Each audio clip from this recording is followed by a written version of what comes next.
Happy Sunday, everybody, from the heart of Lovecraft Country and the birthplace of American religious liberty. My name is Jonathan Jetty. You're watching Jonathan Jetty Art. Welcome to Comics and Curios inside the studio. Man, oh man, lots of exciting stuff has been going on. Things have been crazy, lots of news.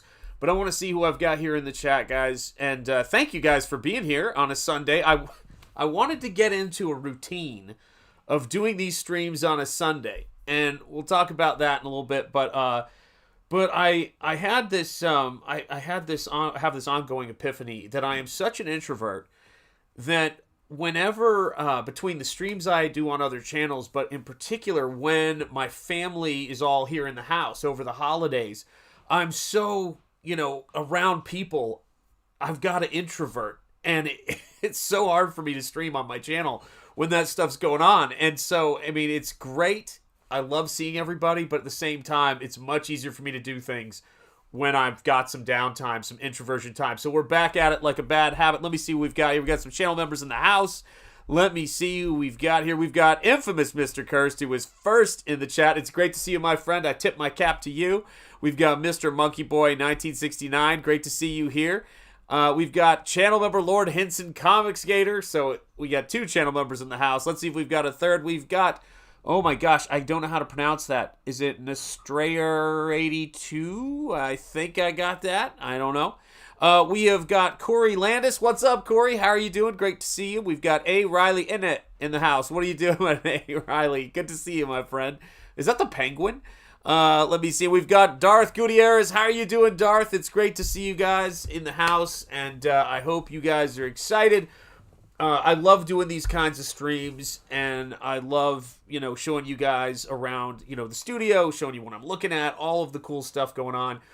But today I wanted to just, in addition to talking about, various things that we talk about here, in addition to doing a little bit of sketching, a little bit of art, I wanted to give you guys some cool updates on what's been going on. So I just, so when I had to switch printers for Nosfero because the printer I've used on my previous art books has gone out of business, I reached out to a really great print shop that prints here in the United States. So that's was a huge priority to me. They do great work. They do work for, they do Graham's stuff. They do Graham Nolan's stuff. They do Billy Tucci's stuff.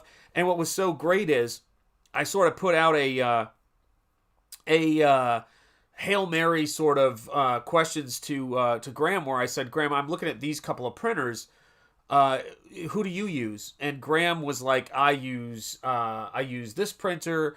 This is my contact there. So a big thank you to Graham Nolan for just taking the time. And it was just weird timing on that stuff because I just gotten Graham's books. The trilogy of Monster Island, which is great. If you haven't gotten it, do go and track that down. And it was in a nice hardcover, slipcover. I just love the production value of it. Hail Lord Hinson saying, Hail Shanthanites. I love it, man. I love it. And so I reached out to them. He gave me his contact. I got a really great feeling from them because they were very responsive. They were very cool. We talked about paper stocks almost immediately. There he is. There's Mark's Music Obsession. What is up? It's great to see you, my friend, on another beautiful Sunday here.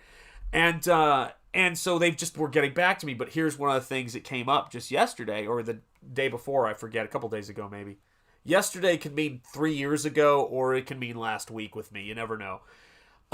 Because I've been using this one printer and we're doing something that's kind of cool for the print process on this edition of Nosfero, the print files needed a bigger bleed space, which meant I had to go through the InDesign files, reformat everything. Mrs. Ajeti was great. She helped me do that. Then I had to go into the individual files and fix the bleed space and everything like that. So every step of the way, there's this attention to detail that we have to have, which I know you guys know this, but it's not a team of people. It's just us. We're crews of one. And so that was a big thing that I was working on and a big thing that's been going on. In addition to that, of all the crazy things that happen here, one of the things that happened to, I guess it was maybe a couple of weeks ago, maybe a month or so ago, is I was watching a video with Shane Davis, and it was of the Ace of Ramen Toys. Now, I don't know if I've mentioned this before, but Ace of Ramen Toys did a custom Batmobile from the 1989 Batmobile canopy for the McFarlane Toys thing. I ordered it. It was great. Fit like a glove. It's actually on the Batmobile that you see up there. And so we were watching him, and then he left a comment in the chat and said hello, and he thought it was funny and everything like that. So I reached out to him on Instagram and said, "Hey Ace, great stuff. We should touch base sometime and have a conversation." And he said, "Yeah, let's absolutely do that in the new year." So I got to spend. Ace was aura farming. I don't know what that is, but I am sure you will tell me. What's up, Eric Huffles? How you doing, brother? Speaking of artists, there you go. And what was so funny is that we just had we must have talked for like an hour and a half on StreamYard, and just talking about what we were into. And we figured out that I think I have him by like maybe a year, but we're about the same age. We have some of the same touchstones. Just talking about the detail, and both of us produce work, different kinds of work. His is complicated for completely different reasons. And it was just a really great time. So, grateful to Ace for a really fun conversation. We're going to keep talking because, it's always nice to meet somebody who has attention to detail, is doing independent. Yeah, Ace don't play that way. Late 2025. Oh, that's the part I wanted to share with you guys. That's the funniest part. I've got to tell Shane Davis this, although he might already know. He might already know this. But I was talking to Ace, and he goes, I said, "God, did you see that little video we made?" He goes, "Oh, block foo." And I went, "Oh my God, man." So yes, Ace has seen the video, and our great affection for Ace Don't Play That Way. Yes, indeed. Shane. Woo! I can't do it. I'll lose my voice before I start. Oh my gosh. But yeah, great stuff, man. Great stuff. Hey, Eric. Yes, channel member Eric and channel member Mark are in the house, along with infamous Mr. Curse and Lord Hinson Comic Skater. It's great to see all of you guys hanging out in here. So yeah, but it was really interesting, and it sent me down this rabbit hole. Thank you for the link, Eric Huffles, Springball Terminal Monstosity. It's going to be beautiful. Beautiful. And I already know which printer I'm going to use now, because that's the great thing about working with people who've been in the business for so long. I think their print facilities are actually in Tennessee, the state I grew up in, so that's even cooler. I would absolutely bring Ace on a live stream. Absolutely, I would. Yeah, Ace is he's a great talker. He's very knowledgeable of the stuff he does. He does his own live stream, so if you've never seen his live streams, but he did an incredible. If you're a fan at all, he did a General Lee with working sound, and I don't know what scale it was. And then he's doing a Bo and Luke Duke and a Daisy Duke action figure to go with it. And I love the General Lee and the Dukes of Hazzard. That is amazing stuff. Amazing stuff. And so, yeah, if you love that kind of thing, you'll love it. What's up, Shadowhawk Talks? Let me see here. Oh, missed one here. Darth Scipio, 3Z3. Hey, Shanth, at Shanth and Jetty Art, what's your take on this Liam CG King's brouhaha? I honestly don't know. I haven't. I mean, I've seen a few things. I've that people have been talking about, but I have no idea what's going on with that. I'm just being honest. I have no idea. I was on the show, obviously, when he was on and all of that stuff. But outside of that, I'm guessing much has happened in the last 5 or 6 days. But, I mean, it's Comicsgate. It's one of those things you're going to run into. But yeah, you would probably know more than I do. But what do you call it? Let me see. Aura Farming. Aura Farming is looking cool without trying, basically. Oh man, if I ever look cool, I'm definitely trying. Let me see here. Let's see, Eric Huffles, Keishi Master, there you go. Yes, here it is. Sub to Ace's YouTube channel, Ramen Toy. So this was one of the cool things about that made me want to reach out to Ace. The thing I liked about it. Oh, I must have missed that. Yeah, I guess so. There was a. Yeah, I absolutely missed that. So I have no idea what's happening with that. Sorry. Yeah, I didn't see it. So my kids have been gradually going back to college. We were celebrating a big milestone for one of my kids. That was a really great accomplishment. We're super proud, and so I was out with the family and doing family stuff. And just spending time celebrating her. So I missed that, I'm sure.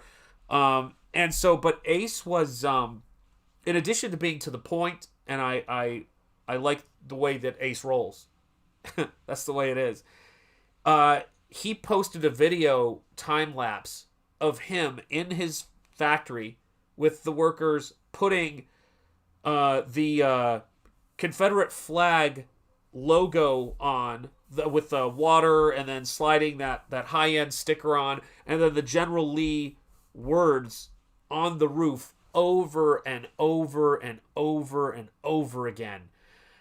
He's on the ground, he's making things, he's actually doing that stuff, and I instantly connected with that, because that's what a lot of us are doing. It's not just, we do something and someone packages it for us, or somebody else does something and we package it.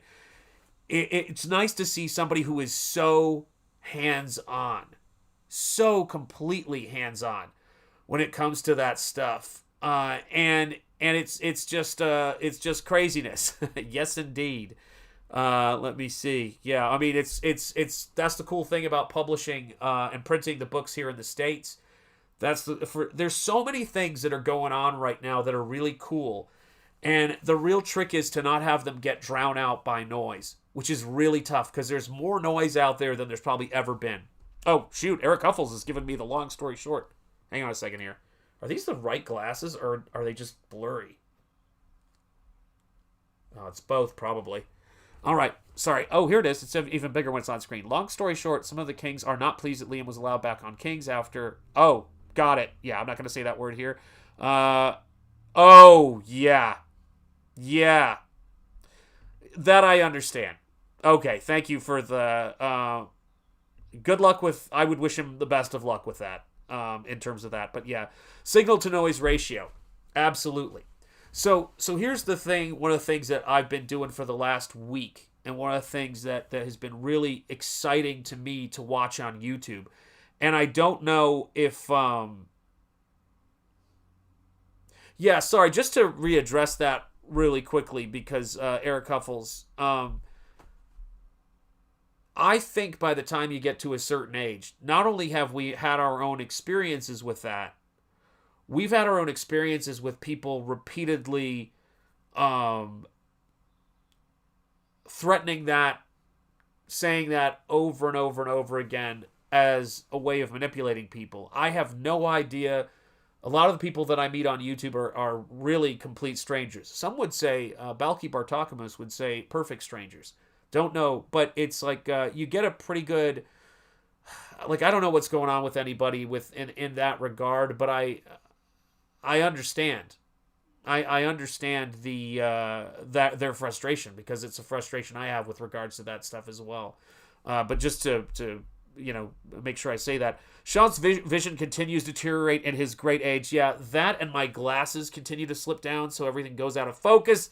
What's up, Mr. Stephen Rockwood? No, I know you don't have any vision issues, or you have the right glasses prescription, because your ink work is crazy. If you're not subscribed to Stephen Rockwood drawing stuff, do check it out, man. Do check it out.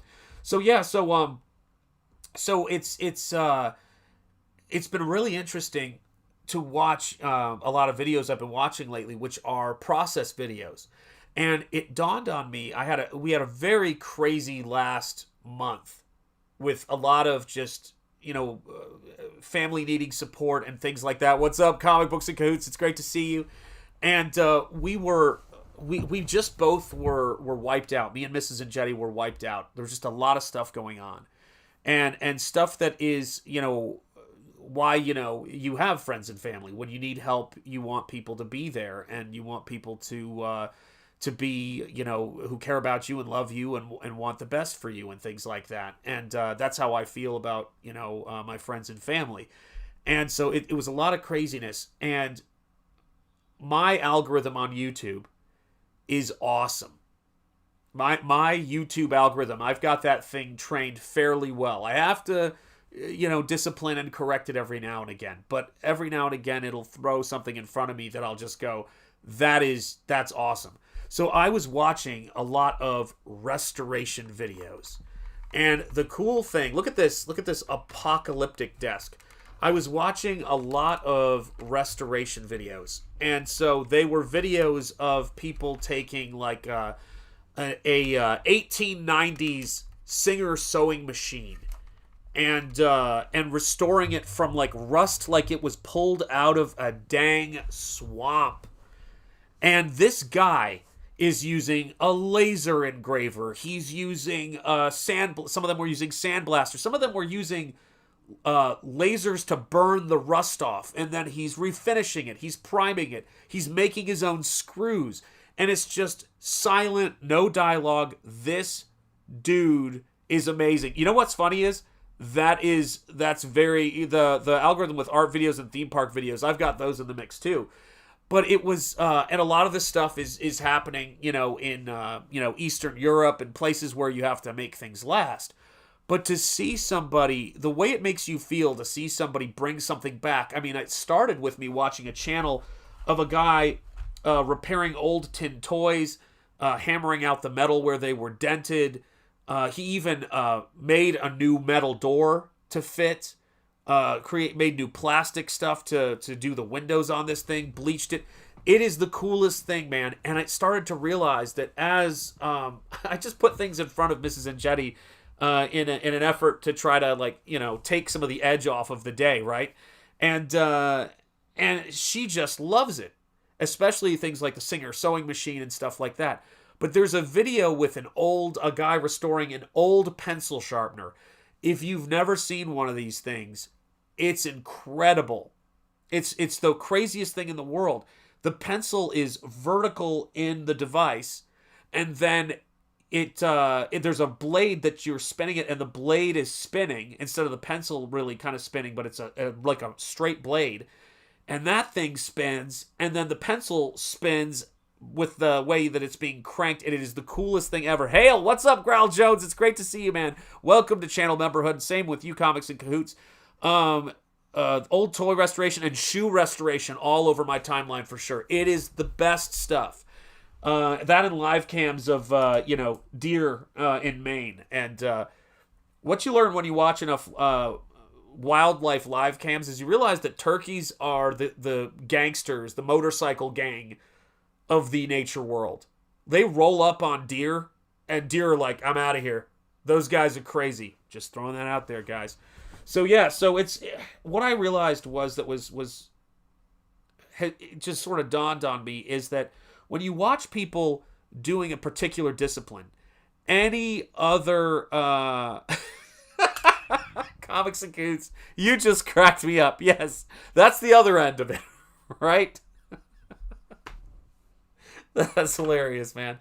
But not only do you feel a sense of relaxation when you watch those stuff, but when you do those things like repair stuff and sketch or draw from something. What is up, Eric Winberg? Eric Winberg gifted a Shanth and Jetty Art membership. My God, and McShort received it. It's great to have you back, McShort. My God, I'm gonna have to update those credits again. Let me get some cheerleaders. I have turned the volume down so they're not so loud.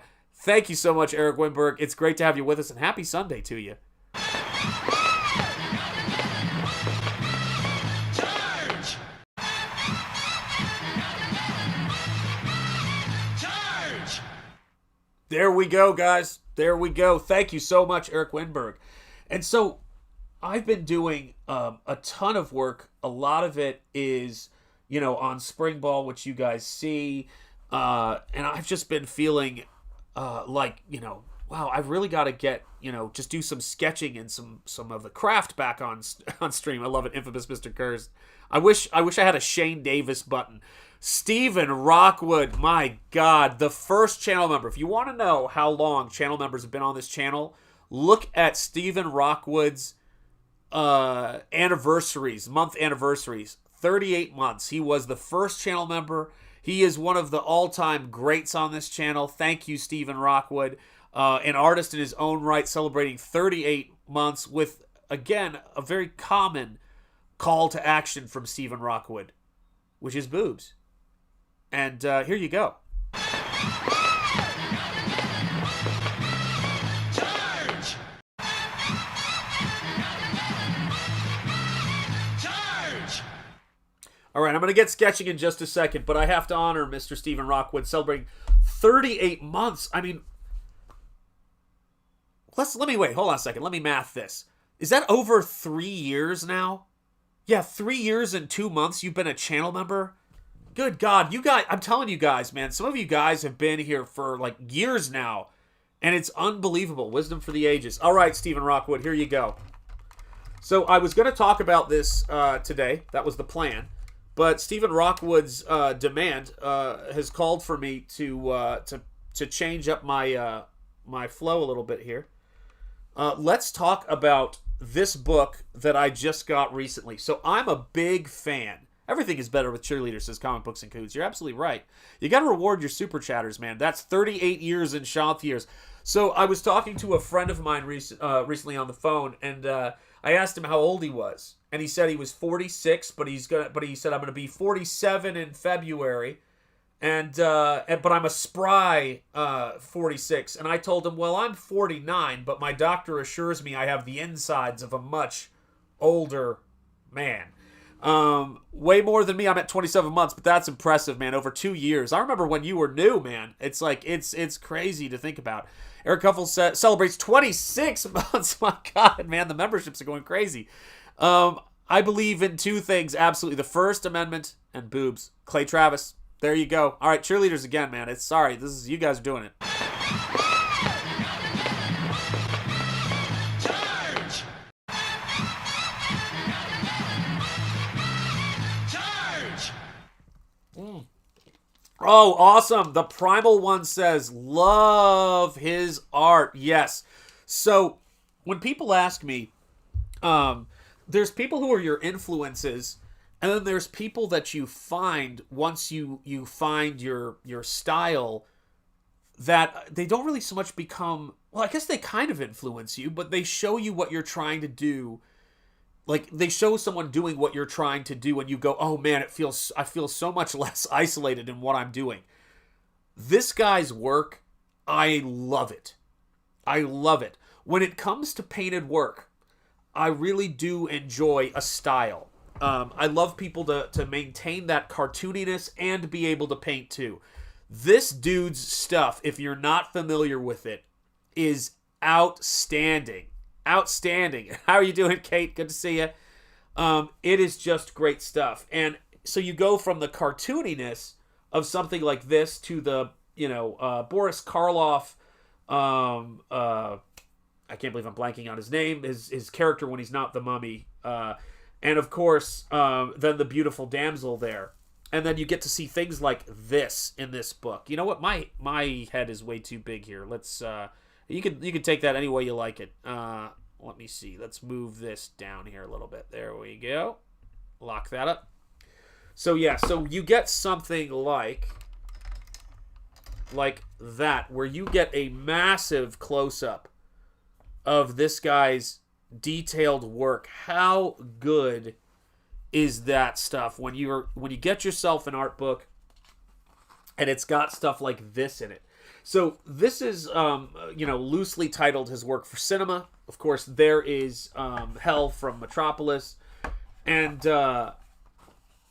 this book is just chock-a-block full of beautiful pencil drawings, beautiful, Mr. Hyde illustrations, and just him doing what he does so well.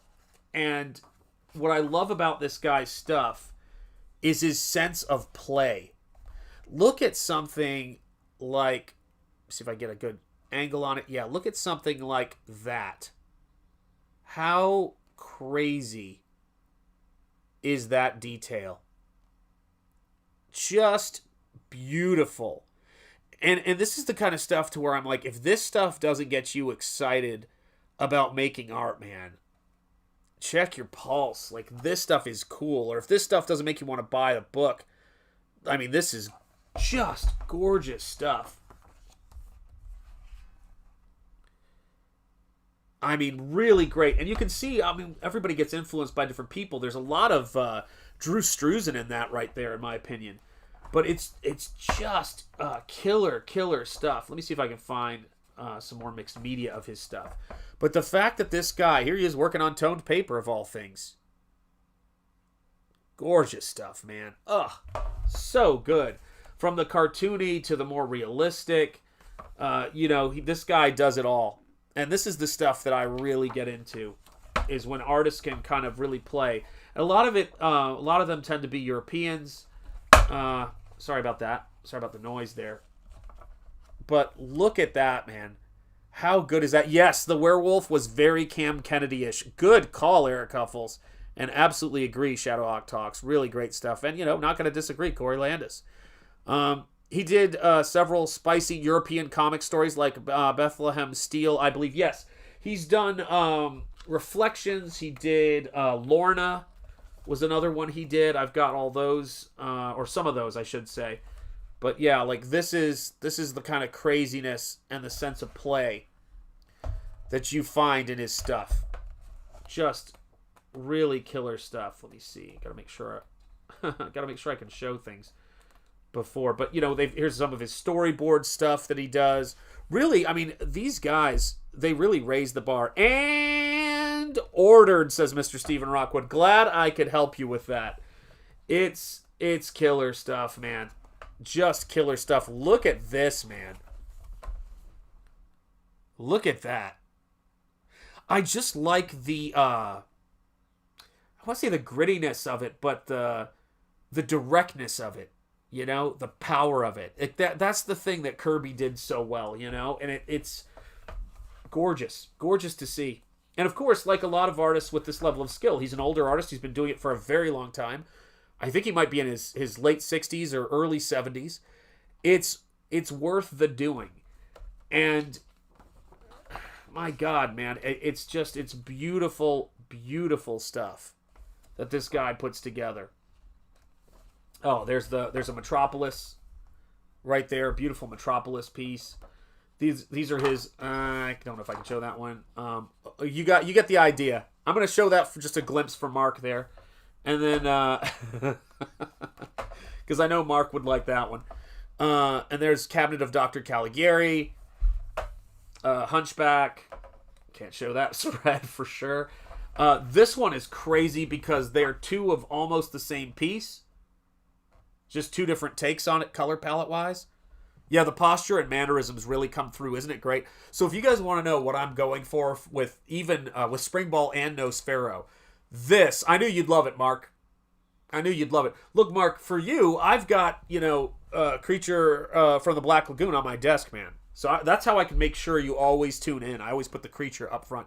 Oh, he passed away in 2017. Dang, because I had seen some interviews with him, and I guess they were archived. Yeah. Exactly. Well, you'd think so, Eric Huffles. I hope so. Yeah, I mean, that's just so it's so amazing, to me to think that how artists and how really actors and film and things like that from the past can reach through time and impact us. Here's the Golem. Saw this flipped out because that's a big influence on Nosfero Death Will Die. I'm doing my own Golem character. Actually, I don't know if I can show... Well, actually, I guess I kind of can because it's sort of a side view. Look at that King Kong. Kind of reminds me of Sam Keith. More King Kong. But just look at that wild little cut through the hair right there. Really, just killer stuff. This book is Azpiri y el Cine. And it's a Spanish edition of this book. I don't think there's an English one. And not that I could find anyway. And then here's the cover piece with the pyramids. I'm doing a lot of stuff with pyramids in Nosfero. Not as many pyramids, but definitely underwater ancient cities of evil aquatic creatures in Springball. 100% Lovecraft. all day, every day. It's going to be really cool to see. And then let me see here. Yep, you know this one, Time Machine, George Powell's Time Machine with those great Morlocks. Of course, Bride of Frankenstein, where he was chained to the chair. Can't show that one. Speaking of Bride of Frankenstein, which one's? I can't show that one either. Probably. Flash. I can't pronounce it. Nibelungen. I can never pronounce it, by Fritz Lang. And then, of course, London After Midnight. Todd Browning, Lon Chaney. He draws females just like Mitch Bird. Yeah, that's how I would love to do it. I remember him, Adam Hughes, and Kevin McGuire working on Penthouse Comics and Ice. Yes, that's right. That's right. Yeah. And I remember because when I was interning at Gaijin Studios, they introduced me to like all of the work that they were doing, and that was a big part of it. Apparently, that job paid incredibly well. Incredibly well. Oh boy. I love this one. I mean, we're just going to do a quick flip here. It's too good. Oh, look at that Nosferatu. So good. So good. Ah. This is what I love.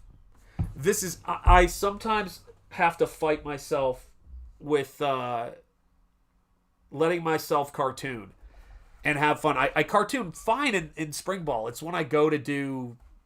paintings that sometimes I just am like, I want to paint, I want to, make things look a certain way. But I do still cartoon. But this guy is like a boost of, do you know what I'm talking about, Stephen Rockwood? You know what? I thought you would like this stuff.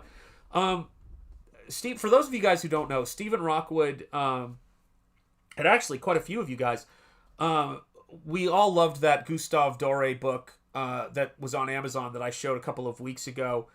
And it's just funny how people are kindred spirits, but that being kindred spirits doesn't mean that you don't cut across a lot of different genres, a lot of different art forms. It can be movies. It can be things that are completely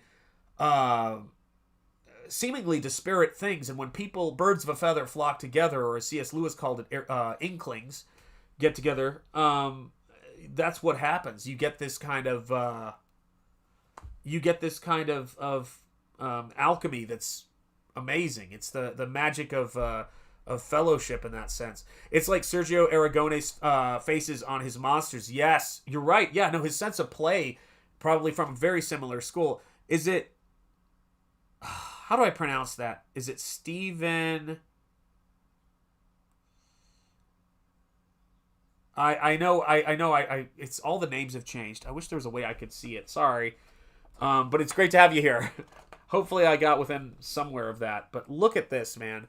Look at the candles. Such great stuff and a fantastic, fantastic book. That's right. I bought Doré's Paradise Lost in high school and poured over it. Yes. Oh, Steve and Heather. That makes sense. Thank you, Steve and Heather. Appreciate it, my friend. And Torchbearer Studios. Thank you. Thank you for the assist. And so yes, that's for Stephen Rockwood, who demanded it and requested it. So, we must take care of Stephen Rockwood. So yeah, when I'm drawing and what I'm painting, that's the thing that I've been thinking a lot about lately, which is you get Stoic philosophers like Epictetus, you get Marcus Aurelius, and you get, of course, I can't believe I'm blanking on this, Seneca, and you get all of these folks, and when you read what they're talking about, which is, friendship and everything. Hey, what's up, Mrs. Cursed Art Creations? How are you doing? It's great to see you. Let me see here. Read some of his adult comics, amazing. Yeah, read some of his adult comics, amazing stuff. Yep, got a bunch of those. They're just beautifully drawn. Backgrounds, a sense of play, and just really great stuff. Really great stuff. And can't say how much I enjoy it. Just, it's too cool. So like I was I'll just be looking at stuff and trying to remind myself that when I work, I can always to always remember to include that sense of play and just let things move the way that they want to move. And when I was in Salem, Massachusetts, the last week of December, we went up there for a couple of days. One of the things that was quite cool about it was we got to see the Count Orlok's Nightmare Gallery, which is basically a museum. You can't take photos or videos, and it's of incredibly realistic monster sculptures, life-size monster sculptures. And they had the Alien life-size, the Predator life-size. They had both Pennywises. They had the Tim Curry, and I can't believe I'm blanking on the guy's name. Someone help me in the chat. He played Nosferatu. Literally was just watching that movie, and I know his name. It's the end. No, not Nicholas Hoult, but that was a great guess, honey. He's the other person. Bill Skarsgård. Thank you. Yes. He was absolutely. The wife came in the clutch there. There you go. And it came through in the clutch. 1-1 for the Gipper. It was a good thing. It's just, I mean, the seeing that life-sized was incredible. Just incredible. Skarsgård, you got it. There it is. Yes. I slept pretty much all day yesterday, and now I feel great. Still congested. Oh, yeah, everybody is getting sick. Hello, Kate. There we go, says Shadowhawk Talks. Skarsgård, Lord Hinson's got it for me. Bill Skarsgård, yes, indeed. Stephen and Heather. Let me see here. Yeah, graphic storytelling requires flow to really work 100%. 100%. Mark's Music Obsession, yes, indeed. Springball, I claim the prototype. Yes, indeed. Yeah. Man, that would be really fun to do at some point, is to talk to Ace about doing some Springball stuff. That would be really cool. But he's just a super, super genuine guy, and as Shane and I were kind of looking at his video and his experience, which kind of, I'm sure, was very similar to Shane's, I just thought, this dude's working so hard and is doing some really cool stuff that I myself have bought, some of his custom kits and things like that. And I just thought I need to reach out to him and say hello, because he's independent, he's making stuff, and it's really cool. Did you ever think of doing Springball in your painting style, or did you always have that classic McFarlane style? Well, it was born in that style, but I am doing some painting of it too. But yeah, I went through a lot of different incarnations, but really that... it's weird. I imagine Springball in that style, if that makes sense. I've tried to picture doing a painted cover for Springball, and I always struggle with that because I just immediately picture it in the style that he was created in. Nosfero's the same way. I could not do Nosfero in Springball style. I just don't think I could do that. Bid on Shane's Shin Godzilla piece. Oh my God, is that a stunner? Yeah, Shane is, thank God, right, that I have somebody I can talk boxing with now. You know? It's, because I'm a massive stat fan. I love boxing stats. So I approach boxing like I approach trains, and all that implies. But yeah, Shane is also a Godzilla and a Kaiju fan, so it's really nice. Golem PVC statue. Oh, gosh, that would be awesome. Yeah, that would be awesome. We've got some great sculptors here, man. We've got some great sculptors here. You know, and I love that kind of stuff. And so, yeah, I mean, it's a really good time to be a fan, wanting to see how things happen behind the scene and wanting to connect with creators who are doing work that you're interested in. And sometimes getting interested in work because you meet the creators online, which is still something I am fascinated by. Never in a million years. I mean, this is the only way anyone would ever meet me. I'm a hardcore introvert, and getting me to leave the house. I'm sort of like Dr. Grant in Jurassic Park. You'll never get him out of Montana, because Grant's like me. He's a digger. That's such a wild movie.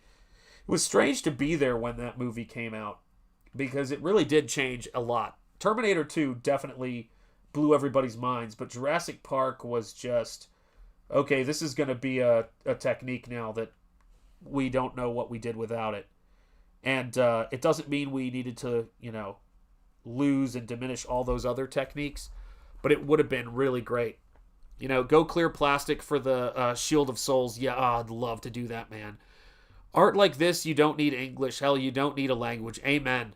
Isn't that the truth? Have you watched Arcane yet? I have not yet. Shane was right about the boxing moves in there. Oh, it's good. So I saw the clip. You probably were watching us when Shane was showing those clips. And yeah, it looks studied. It looks like they know what they're doing 100%. It looks good. I like the style. I agree with Shane that it was... I don't know the video game. Let me lay down a base code of that. But it was the weirdest thing in the world for me to think about having any kind of scene of drama, because it felt, or any other subject matter. I'll watch my language for YouTube, but intimacy, that's a word I can use. In something that really looked like it was PG-13. Like, and PG-13 in the way we take PG-13 to mean. A little bit of nudity, wouldn't have been that weird or anything like that. But everything else just felt so light and almost Ren and Stimpy-ish in a strange way, mixed with action. And, something like Ghost in the Shell or something like that, where everything is so, I don't want to say esoteric, but everything is sort of dreamlike in its quality. Which Nosferatu is your favorite adaptation? Oh my gosh. Or is your favorite, sorry. So as Dracula adaptations go, I've got to always go with 1922 is my favorite. My second favorite, not even close, is it's the firm second favorite, is the 2024. I went into that movie thinking I wasn't going to like it at all. And it was... because I love Nosferatu so much. My wife surprised me with a trip to see a live band do the score for the 1922 Nosferatu.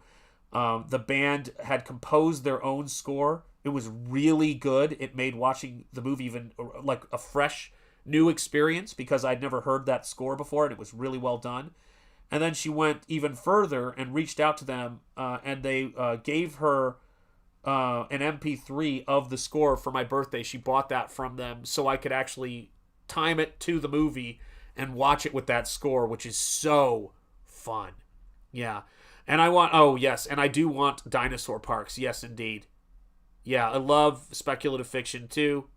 Yeah, amen. Yeah, it was good. So yeah, I sent a message to Shane the other day, and I said to him, I went, Frankenstein, in terms of its special effects and some of the performances in it, are fantastic, and the creature effects are really, really cool. But Nosferatu 2024 is a masterpiece. Frankenstein is a really good take on Frankenstein. Like, it's interesting. It's got its moments. Is it perfect? No. But to me, Nosferatu is a straight up masterpiece. Period. And it's just, you can't even compare those two movies in terms of that. I'm glad that we got both of them. That's really exciting. But it's what, and I am not a continuous. I can't stop it, Lord Henson. Can't stop, won't stop. I can't. I don't know how else to explain it, but Robert Eggers, I don't always love what he does. Sometimes it's just atmosphere and irritation over visuals, and I'm not saying I think his work is bad. I just don't think I'm always into it, and so for him to do a adaptation or his version of Nosferatu, I was thinking this is probably, if it's okay, it's going to be horrible. It's going to have to be great, or I'm not going to, because there's no point in doing it, frankly, if you're not going to do it great. And he hit it out of the park. I was on cloud 9 after I saw it. Northman was really interesting. I'll have to go back and watch it. That one was one that I enjoyed. Again, it's another one. I enjoyed elements of it. Yeah, I'm gonna go back and watch it because it's on. I mean, I own it, but it's also on Netflix, so I'll have to check it out. Really cool stuff. But I love hearing what movies people like in general. I always go back and watch stuff. I really think Jurassic Park needs to go right back to its horror roots. Yeah, indeed. You don't need a big show dinosaurs when the small ones can be nasty. Yes. Well, that was something they got in the second book. Got in the second movie from the book that a lot of people were excited about, was showing how absolutely terrifying those little dinosaurs were in the first book, which is pretty nuts. And I mean, gosh, so many great things out there. So many things to be excited about art-wise.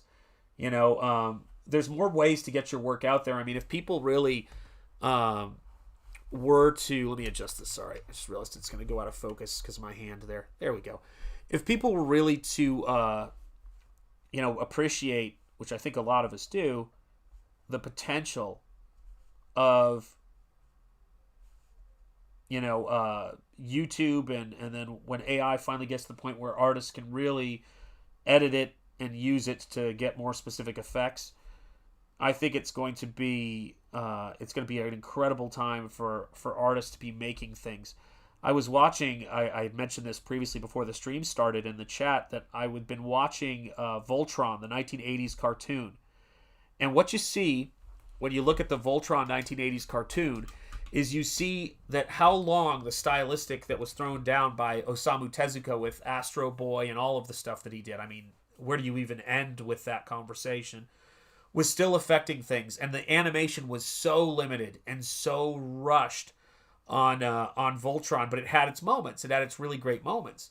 And what is up, Stormtrooper Julian? Oh my gosh, Julian Caesar. It's good to see you, my friend. Or Caesar. Sorry, Caesar.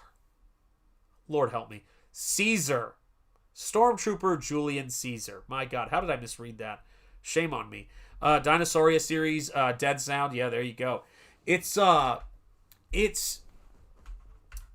do I even I don't even know how to explain it. So I was watching it and I was experiencing the imaginative quality of it. We were actually, Ace and I were talking about Mospeda and Macross, funny enough, which Lord Hinson I think was talking about in the chat.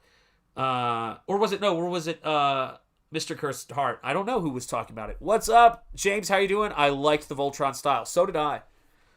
Big appreciation for that show. Really was just some really cool imaginative stuff. Lots of great nods to British symbolism and the castle and the Grimm's fairy tale, the princess, and all of that stuff. So it had that very classic traditional feel to it, and that's one of the things I just loved.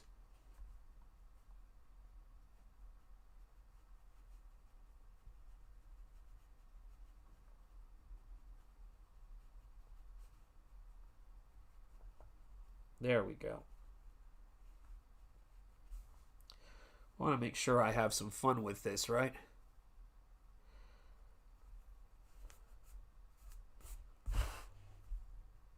Where my brush picks up. We'll see how it goes.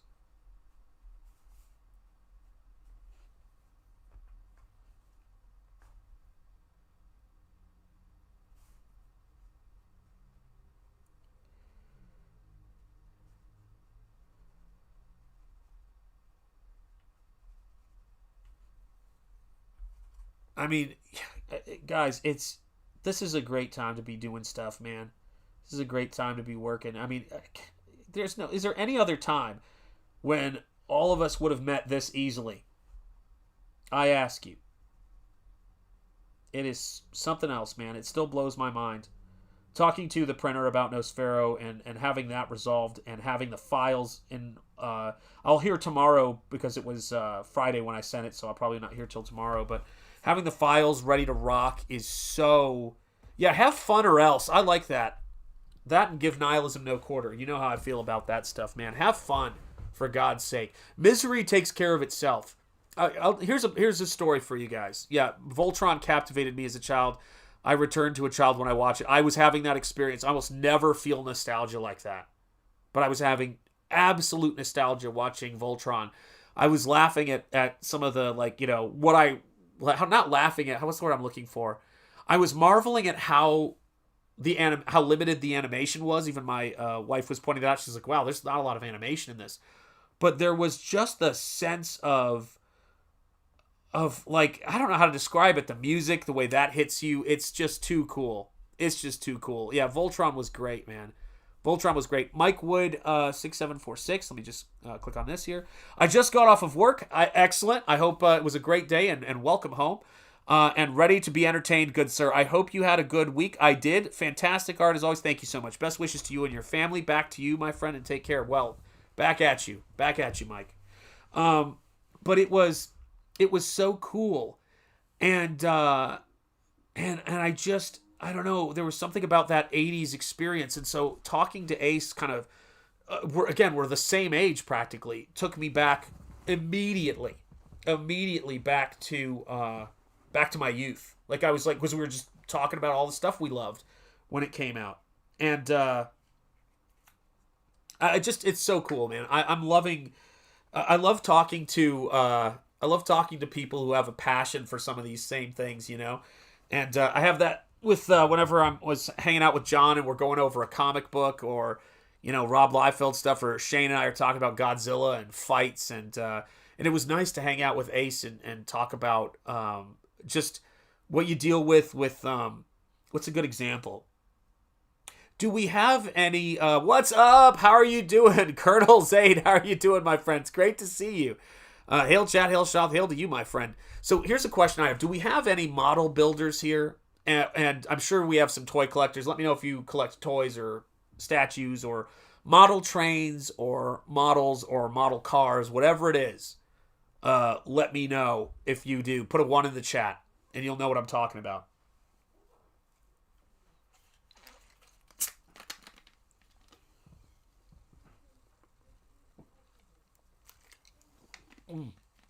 Toy designer here. There you go.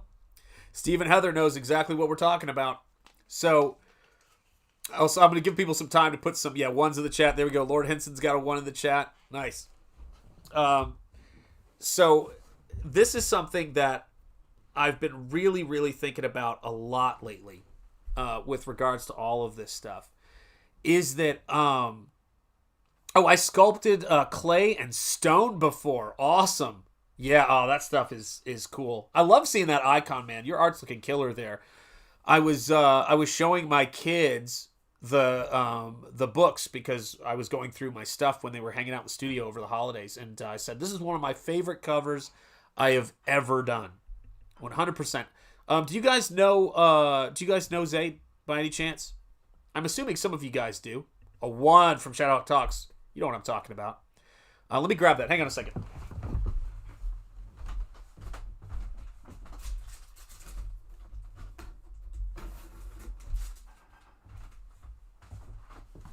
So for those of you guys who missed it, and why the heck would you have missed it? This right here is, of course, the great Zayd Studios book. And his book, Beckoned Recourse, which he illustrated, and I provided a cover for it. And I have to tell you, it is one of my favorite covers I've ever done. And you own the original painting. Yes, you do, sir. You own that original. And, let me look at that. I mean, that was so fun to do. So fun to do. Let me see here. My ZBrush skills are rusty, but I ain't no slouch. There you go. I love hearing it, man. That's great, Nick. So, yeah, so let me, I still have copies available on my web store. Get your Sean's covered out. You can post links, right? Zayd, are you a mod? Let me know if you're not a mod, and I'll mod you so you can post the link. I think you're a mod, unless I'm having another episode. You never know. I could be having another senior moment. It always happens, and then I'll figure out how to mod you if that's not the case. No, falling down on the job here, cats and kittens. I'm falling down on the job. Let me see here. Let's see here. How is that not the case? Add as a mod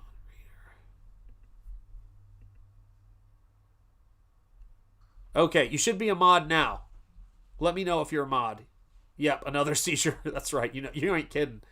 Oh my gosh. Let me know if you've got. And of course, Eric Huffles is, of course, coming through in the clutch. Winning one for the Gipper. Eric Huffles, well done, my friend. Yes. So you're a mod now too, so you can post that. If you guys don't have the Shanthan Jetty cover, waste no time on it. And go over there and grab it because it is beautiful. Look, Mark jumping in here. Everybody is, man. Not mad at all. I'm just saying thanks, buddy. Don't let me stale the show. You're not stale or steal. I don't know what you're saying. But it's fine. Yes, you are a proud mod now. There you go. So, for me, the thing that has really sort of dawned on me in talking with, and also I watch a lot of toy videos and things like that, is stall. I got you. I figured it was that. Is how important scale is for collectors when deciding their collection. If you collect something in one scale or you like a particular thing in a certain scale, you want to get it in that scale and you don't want it at any other scale. And I know that's true with model train people, it's true with slot car racing, it's true with action figures, it's true with statues. He's saying your show is stale and boring and you should just quit, Sean. Listen, he wouldn't be the first person, Eric Huffles, you know that. It's just, oh my God, man. Oh, you know the internet. It's a lovely, lovely place. Filled with love and joy. Oh my gosh. Still boggles my mind. Oh, this is going to be fun. But you see what I mean? It's the you're not trying, when you're doing work like this, you're not trying to make it a terrible chore. You're just trying to have that sense of play. That sense of play is important. Scale limits. We don't need no stinking scale limits. Agreed. I'm trying to get my traditional inking skills up to snuff, but it's hard not to devolve into sloppy doodling or being painterly. Tight inking is hard. Yes. And I would tell people, when did you become Jabba, Eric? I have no idea what's happening. But there you go. Hale, what's up? Wolverine. I got it there. Let me see. Where are we? Where was it? Eric Huffle's going to have to check out going to have to check it out on next Payday Zaid. Excellent. And Hale, Lord Hinson. Thank you, man. He's saying your show. Okay, good. I got that. I feel like I missed something, but then again, maybe I've just lost the plot. You never know. It's always possible. There we go. Just fun stuff, man. There's just too much. There's too much out there to spend time on stuff that's just, impoverishes the soul. You know what I mean? And I'll go back and I'll watch old movies. I'll go back and I'll read old books, or I'll go back and I'll look at old wisdom. And that's kind of the stuff for me that keeps me recharged, because painting and things like that, when I'm doing it for work, which is the majority of the work that I do, it takes energy out of you. And to recharge, doing things like sketching or drawing from life. And Leg Kick 1, it has been a minute. Happy New Year, sir, and I hope you had a wonderful Christmas. It's how do I put it? I'll give you a really good example, right? So I've got, what's up, Shanth? What is up, drummer on fire? How are you doing, my friend? It is great to see you. I love that icon. That's great, man. So I like to have stuff in large scale, not super large scale. Some people do quarter scale. I don't do a lot of big scale stuff. But I do like quarter scale stuff, particularly X Plus stuff and things like that is really cool.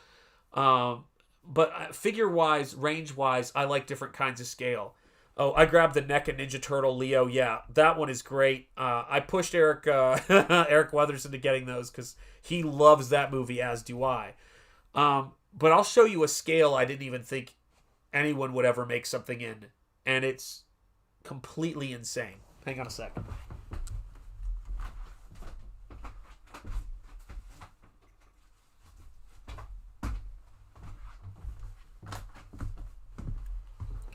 Okay, for a little scale.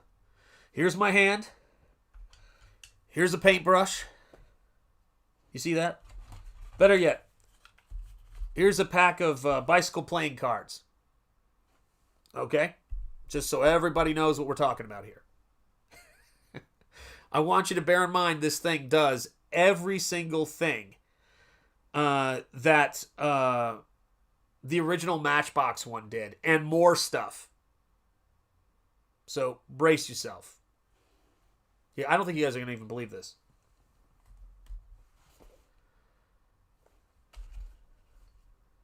Here's a pack of bicycle cards. And here's the figure. Absolutely insane. Absolutely insane. I saw this thing and I was like, that is incredible. Absolutely incredible. Unreal. So yeah, so there you go. And when I'm looking at different toy design stuff, and I'm looking at, stuff that I collect, I'm always looking for something that's interesting, something that I can, have around, that I can have in this space. Shane definitely is... Shane is both good to have as a friend and a nightmare, because Shane is a fellow, and I think he knows some of the guys, I think, fellow Four Horsemen fan. Yeah, no kidding. Oh, bicycle cards are the best. Yeah, I know. It's yeah, there are bicycle cards kicking around here. Speaking of, really great design. Yeah, print technology has gotten so good for playing cards and for everything else, man. It's really cool. But yeah, it's so I got into Four Horsemen Studios. They have their literature-based what's it called? What are they called? Oh, Figura Obscura. They did a Headless Horseman, which I think I have kicking around. So there's the Headless Horseman you can see up there. So Headless Horseman right there. Where is it? Headless Horseman. Jacob Marley is right there. Mask of the Red Death is right there. And then that is the Mouse King from the Nutcracker, which I'm going to use for reference for a comic book story that I want to tell. That is going to be... It's very H.P. Lovecraft meets Teenage Mutant Ninja Turtles. It's nuts. And I know that carries a lot with it. When I say Teenage Mutant Ninja Turtles, I don't mean like the scale of it, because that used to mean like a fun, quirky, independent comic when it first came out. And then it became Titanic. It's just not what I'm talking about.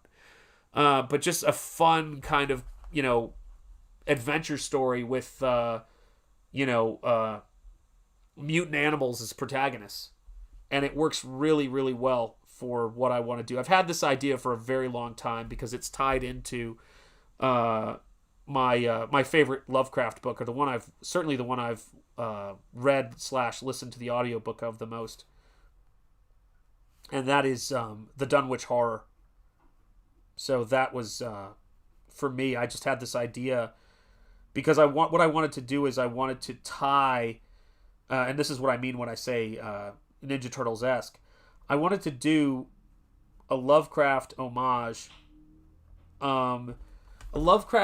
story that, much like the story of Teenage Mutant Ninja Turtles, is a love letter to Frank Miller's Daredevil. And it has a jumping off point. Boy, you say this dude's name and he just appears. This Eric Weathers fellow.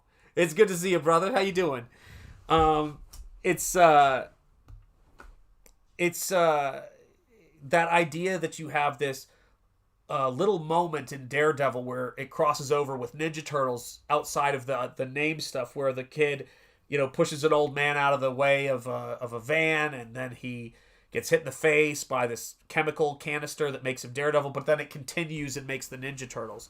Thank God you're alive, man. That's what I like to hear. That's what I like to hear. We need that. Hail Eric Weathers, says Colonel Zaid. Indeed, indeed. It's good to see you, Eric. I haven't talked to you in ages, man. I did send Eric some photographs when I went up to Salem to the Peabody Essex Museum. I sent him some close-ups of a John Singer Sargent painting they had there, and it was just beautiful, man. It was such a beautiful story, a beautiful painting. I mean, sorry, my mind drifted for a second, and I was thinking about how much I like this Nosferatu adaptation, and it is a beautiful story.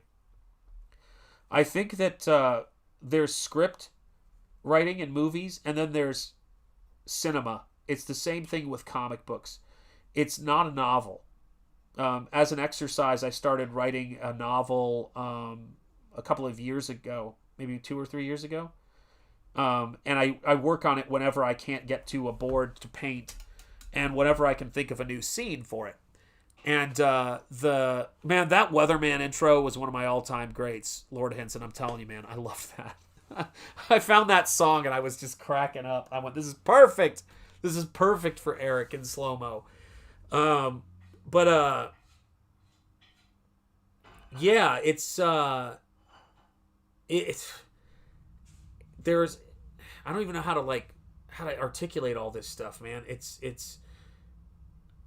Yeah, there's so much creativity. There's so much cool stuff going on. There's so much stuff being made, and at the same time, as unfortunately museums, the Peabody Essex Museum in Salem had this amazing museum director who did all this stuff over a course of 20 years and made the museum much more about doing things that people would actually connect with.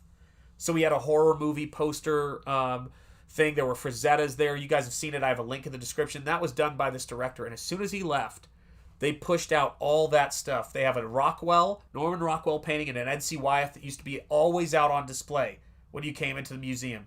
They're now in storage. They removed a whole room where they had 4 or 5 sergeants. There was only one I could find up in the museum now. Pushed all those into storage. It's so frustrating to see that sort of stuff happen. But when I see things like Count Orlok's Nightmare Gallery or the International Monster Museum, it's always in the entertainment sphere where we have to make sure that we claim that space. And it's just it's just frustrating. I wish they would make comic book movies as cinema, agreed. One that is true to its source material. A lot of is now just taking a tiny piece of it and missing the mark with who the character actually is. Yes, and I think sometimes the spectacular isn't very spectacular. You know, that's the biggest thing. Like, everything is on 11. Everything is color graded the same. I feel like there's just special effects they just don't feel like they have the grit that they used to have, and cinema doesn't either. There, you know, I'm hard pressed to find those movie moments, but even those moments that are really poignant seem to be something. Like, what is up? Jericho was just talking to Mrs. and Jenny about you today, man.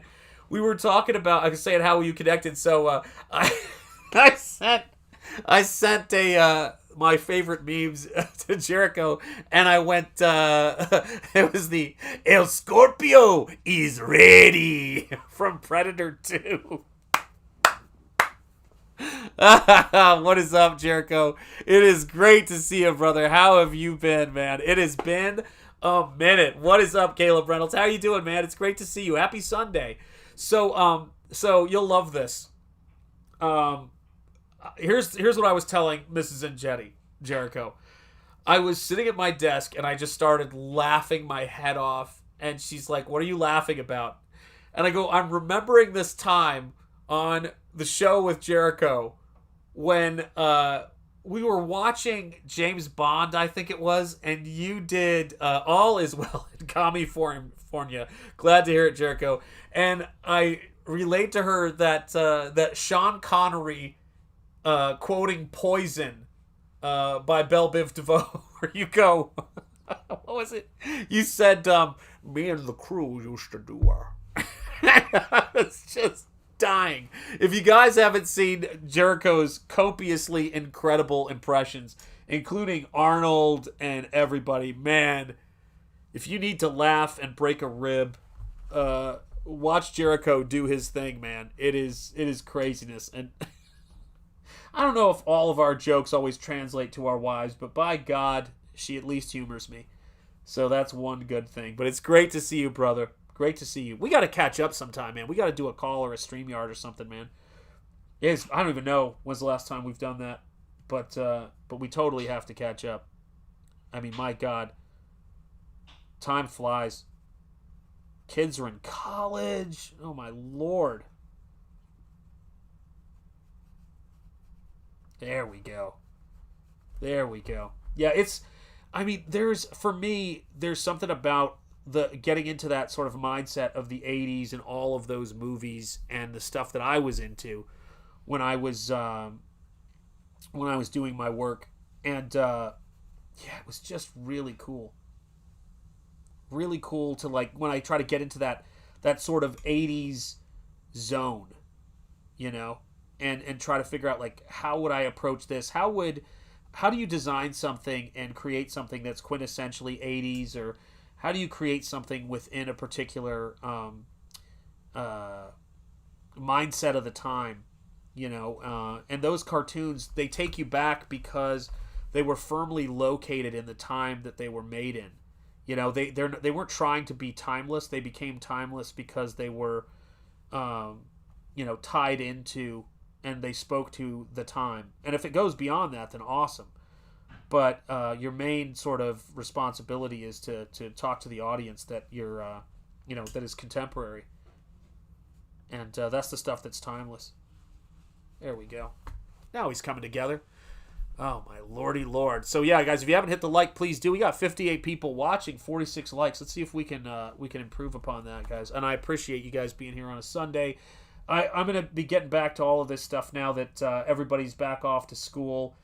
It's, like I said, I mean, I'm such an introvert that it's like when I'm around a lot of people, even more than me and Lauren, I'm just totally need a recharge. And there we go. Let's get that happening in there. There we go. But yeah, I love that sort of the sort of chill out streams and all that stuff. And like I said, I've been there's been so much happening. It almost, like, my brain can't compute it all. It's craziness. Absolute craziness.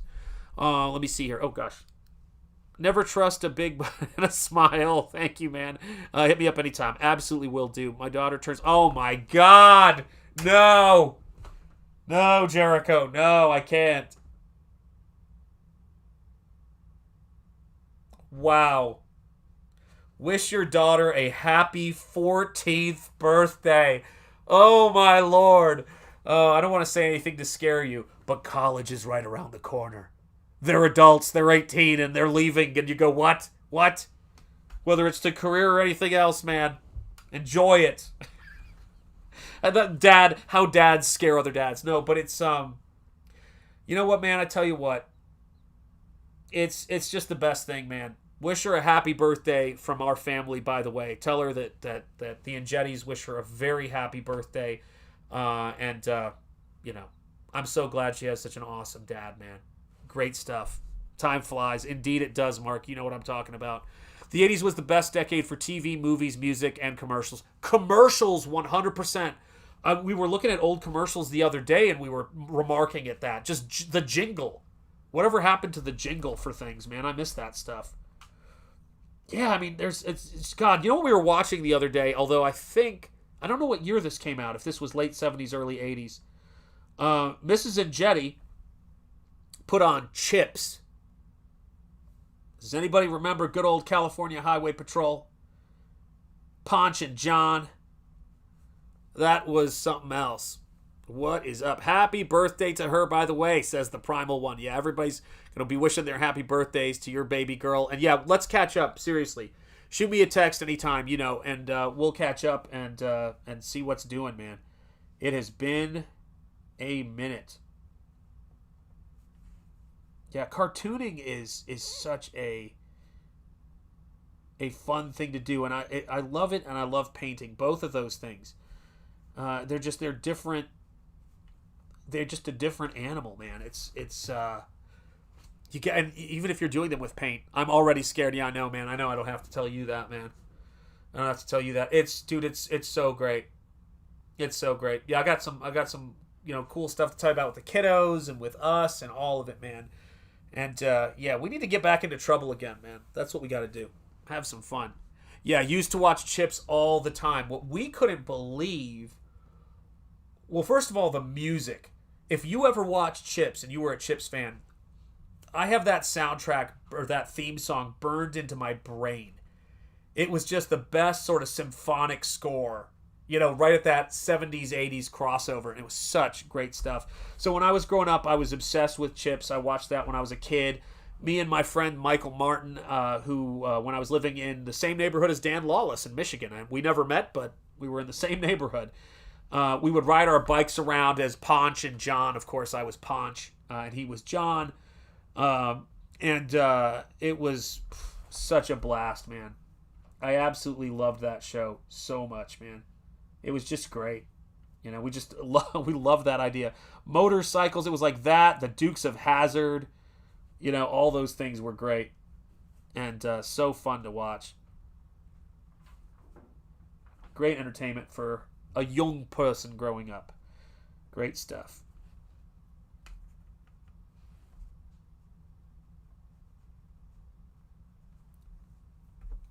There we go. Let's see. What do you call a black motorcycle cops? Chocolate chips. Jericho.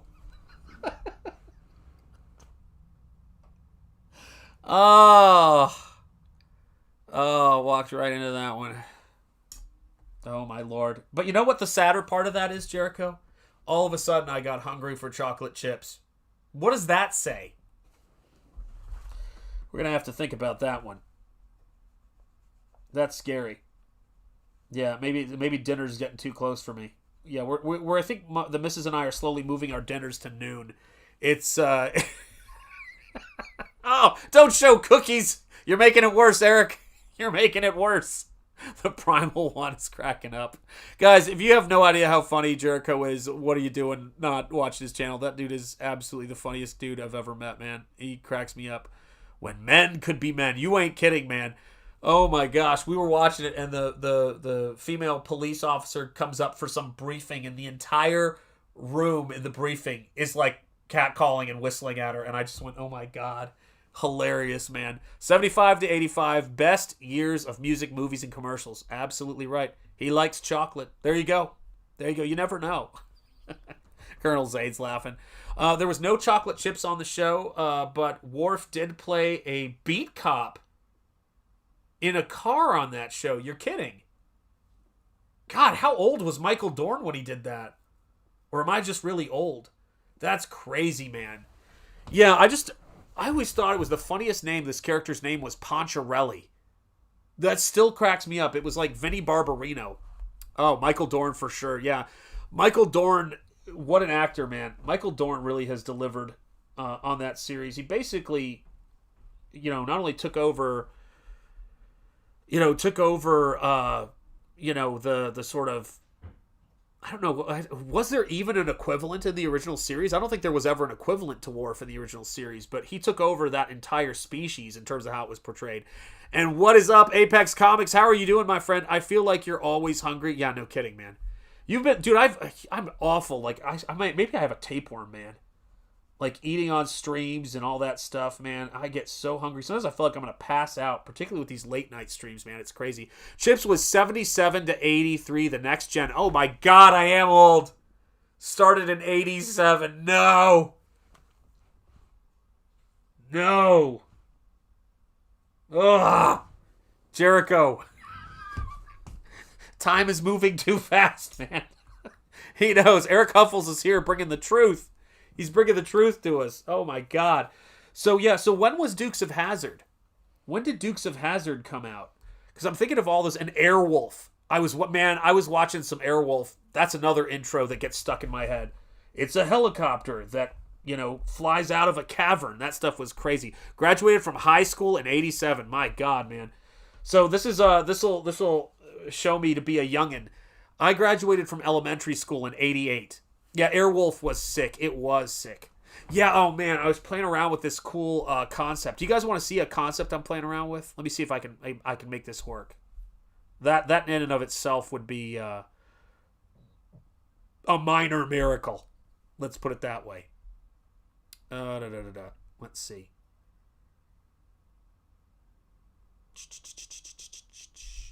Can't show that. What can I do? What can I show? What can I do? Let me see if I can... Oh, shoot. It just got warped. That didn't work out. All right, let me see if I can do this and show you guys with layers what I do.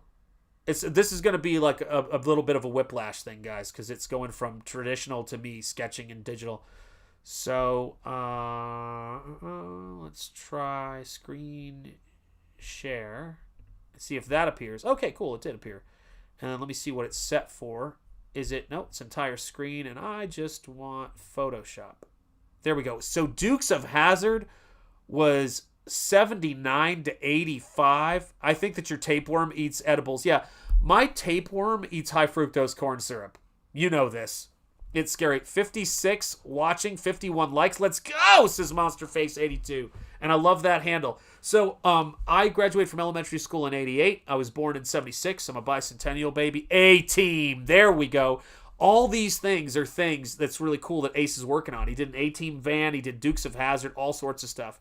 If that's the case, drink pineapple juice, all natural kind. Yeah, that'll take care of it.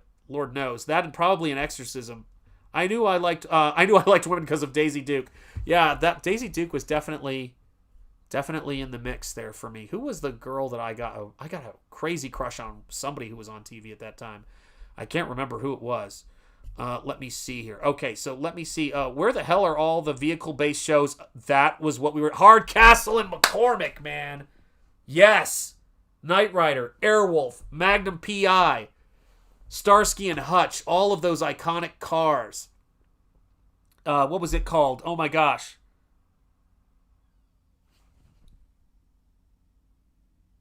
I can't believe I'm blanking on the name. Black Trans Am. Somebody help me. No. That is a Trans Am. Trans Am Gold Eagle on the hood. The old... What is it? It's killing me, man. Like I said, 75 to 85 ruled. Street Hawk. That's right. Another one. So I was playing around on this. Let me see if you guys will be able to see this. But I was playing around on this idea. It's kind of like an Akira bike that transforms and all that other cool stuff. And it's like what's a good way of putting it? There's another couple of things. Oh, and an Airwolf. I wanted to play around with Airwolf. And so if you guys look at... Oh my God, how many layers are in this thing? Good Lord. Oh, I call this the Anton First engine because it's based off of Anton First Batmobile that I'm messing around with right there because I wanted to do that. And then where's the... Oh, there it is. Okay, cool. I locked the layer, which was smart of me. So this was my little ode to Airwolf when I was sketching on this. So there's our little Airwolf side panel. Right? With the base. And then here's the little flip out. Love doing stuff like this. I love playing around with all of the potential. Yep. You got it. Yeah. What I want to do is, what I'm trying to work on and the stuff I'm trying to create right now is, because I remember that's another vehicle-based kind of thing. We were talking about that. We were talking about Voltron. We were talking about Macross. We were talking about all this stuff.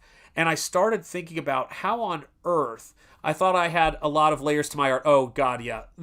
My art goes absolutely crazy, man. Smokey and the Bandit. That's it. Jericho has it. Smokey and the Bandit. Yeah. I'll do a lot of stuff. Let me stop sharing this. I'll show you like all of the kind of crazy stuff we do here. And see, the problem with it right now is, the problem with that bike right now is it doesn't have it's got like I'm doing something cool with, actually, you know what? I should share that again because I'd love to show you guys this because it's just fun. Let me turn that back on again. Okay, screen share. So here's the thing I wanted to do with this because I wanted to play around with how would you make this stuff work, because if you're a kid who grew up in the 80s, you think about this stuff all the time. And I'm not saying this would work. But I loved the idea of having two back wheels that would come up and would work as almost like a drone. Like, so there'd be a fantasy world, a super intense type of, jet propeller or whatever that would lift up, which is what I was looking at. And what I wanted to do to give it that Airwolf vibe is, rather than having, doing anything with the back wheel, I wanted to have the front wheel swing around and go all the way to the back. And I wanted to see what I could come up with. So as I was playing around with this thing, that was the sort of design motif I was playing around with. But you got to do stuff like this to keep yourself, to keep yourself zoned in when you're doing, I don't know, when you're making artwork. And so, let me see, where is it? Let me see if I can find another one. Where is all this stuff here? Got so much stuff, man. So much crap. Actually, I'm going to save some of this. I got to save some of this for later. That's what we'll do. I'll save some of this for later. I can't show you guys too much cool stuff. I'll show you some cool stuff. There we go. Yeah, BJ and the Bear. That's right. Love that one too, man. Junior, remind me to slap your mama when we get home. That's right, yes. Yes, Jason the Wheeled Warriors. That came up in my feed too. Highwayman. Yep, 100%. Yeah.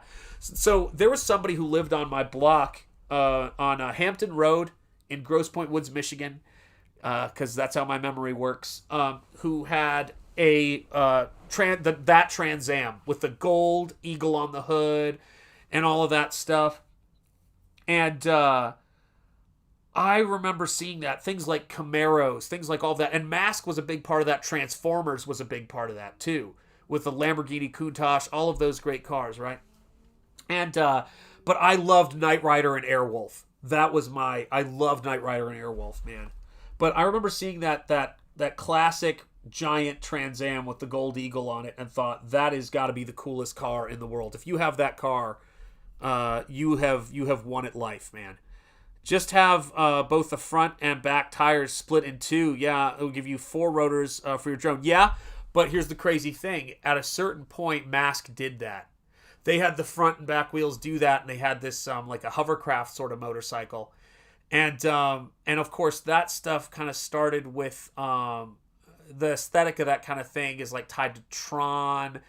And then there's the Transformer stuff, and it's like it's so tough to find that right vibe because I don't want to go to Sid Mead. I'm actually looking at World War II aircraft right now. How's that for a weird influence?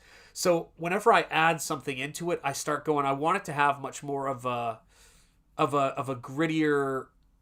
I tried to go World War I because I love World War I aviation, but I really wanted to do it. Street Hawk and Blue Thunder were awesome. Yeah. Great helicopters. I wanted it to feel sort of still industrial. So I was looking at, I'll always stick on Lewis guns whenever I can. Oh, I got to go to my daughter's volleyball tournament. Tell her good luck. Tell her congratulations on hopefully a good volleyball season and game. And wish her a very happy birthday from me in the chat, from the Ingetti's house to yours. Happy birthday to your little girl. Happy 14th birthday. Many happy returns. Take care, man. I'll get in touch with you soon. Let me see here. Street Hawk and Blue Thunder should have teamed up. They absolutely should have. Ballantine books are great for World War II equipment and vehicle breakdowns. Yes, there was a book that was the encyclopedia, and it got destroyed in a flood, I think, if I'm not mistaken. It was the encyclopedia of fighter jets.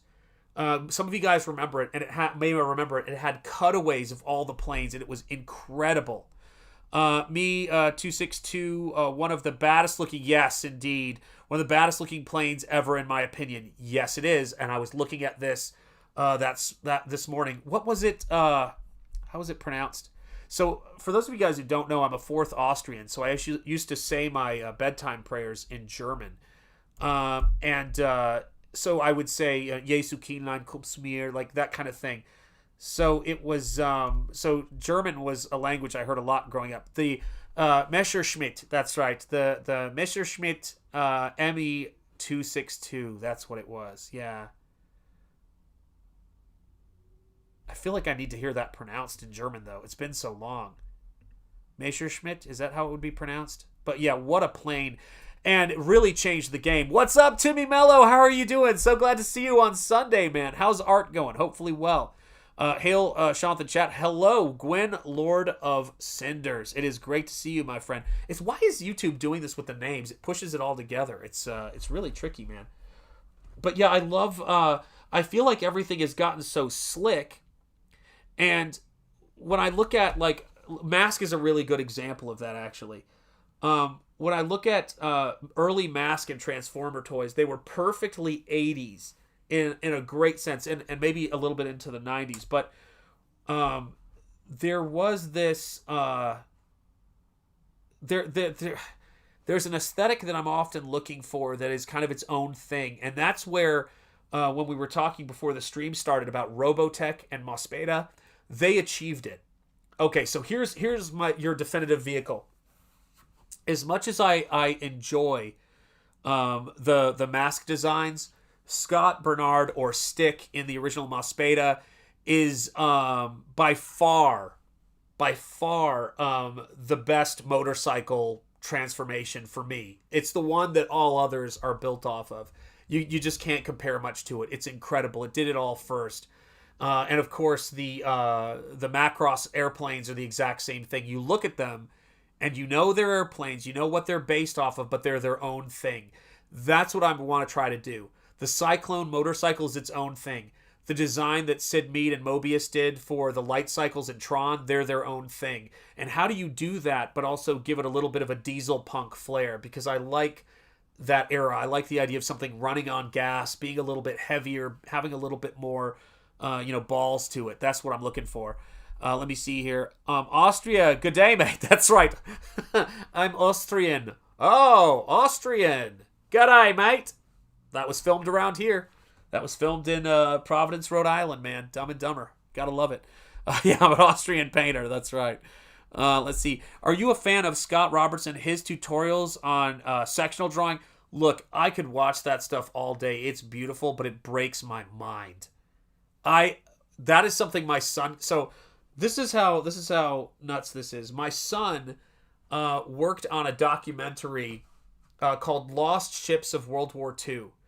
He did his first professional job as a 3D modeler when he was 16 years old, which still blows my mind. And so some of the animations you see, I think it was on Fox Nation for the documentary Lost Ships of World War II. That stuff, a lot of it is my son's work. And I did a reel for him with a lot of other people, some great people. A former student of mine, funny enough, was working on that too. But he got down to the rivets and the minutia, working with the scientists who were looking at those lost ships and trying to get everything correct. He's got a brain for that stuff. It is nuts. Absolutely nuts. Yeah, Timmy, it was crazy. Yeah, man. Use rivets and exhaust pipes. That's what... Oh, God, I want to show this thing to you so bad, guys. You have no idea. Yeah, it was crazy, man. Takara, not Akara. I missed... a T. Gotcha. Tigers of Terra is great comic series if you like the World War II to 80s vibe. Yeah, right. It's you know who did it really well too was the 80s work of Shiro when he would do Appleseed Tech. There was this really great World War II, World War I quality to it. Another artist who does it really well that I dig is Miyazaki. Miyazaki is a big fan of Japanese model building, so he did all of these strips that were initially exclusively for model magazines in Japan. Let me grab it. Hang on. Let's see where I put it here. Oh, here it is. Oh, man, it's Sky Captain of the World of Tomorrow, which I know I talked about previously with you guys. Where the heck is it? I thought I had it here. Oh, here it is. Yeah, Sky Captain of the World of Tomorrow. Let me see what else I have here. I thought I had more stuff here than I'm finding. Huh. Is it... Not there. Oh, man, though. What a great documentary. Let me see. Thought I had it where I could get at it, but not there. Not there. Huh. Not there. Where did I put that thing? somewhere. Oh, well. What are you going to do? It's got to be somewhere, though. Huh. I guess you could say that about anything. It's got to be somewhere, right? All right. So, some great RPG books to pick up ideas from for this genre would be Palladium Books, Rifts, and okay. Let's go, man. Let's go. Shadowrun. Loved that. We played that game when it first came out, the RPG, the tabletop, I guess, is what you'd call it. Hold on a second, even better.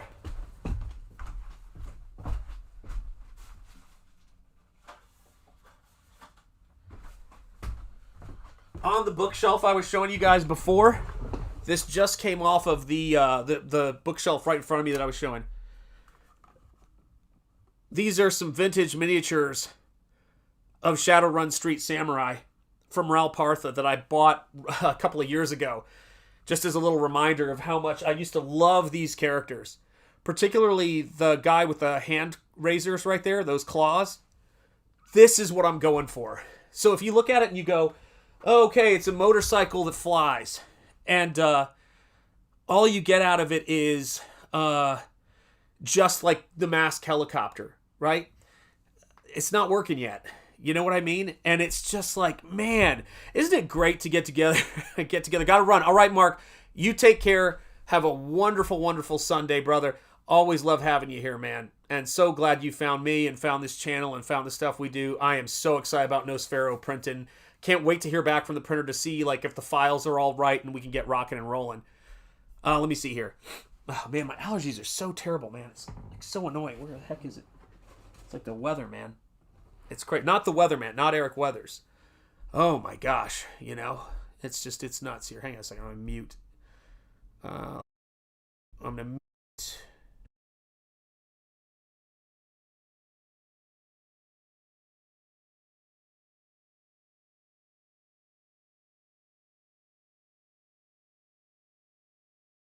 Here. All right, I'm back. So, just saw this over there. I have this on HD. I have, the digital of this. When someone asks me what is Peter Jackson's best film in terms of its significance, with all due respect to Lord of the Rings, love Lord of the Rings, what he accomplished and what his team accomplished on They Shall Not Grow Old is one of the greatest miracles I've ever seen on film. This movie is so affecting. It is... If you don't know much about the Great War and you want to have it just humanized in a way that only somebody with the artistic and historical knowledge, he's a massive World War I historian, knows all about the airplanes. I would love to see him do a World War I aviation film, which I think he's talked about doing before. Oh, yes. Yes. 100% Stephen Heather. It is, yeah, I mean, if that movie doesn't affect you, you may need to look and see if you misplaced your soul. I mean, seriously, it affected me too.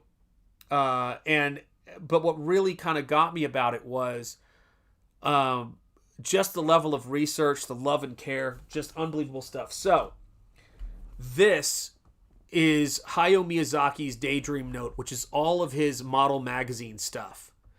Trying to find, I don't want to do steampunk because it's its own sort of thing. And when I say diesel punk, I don't even mean like the genre. I just mean the era of technology.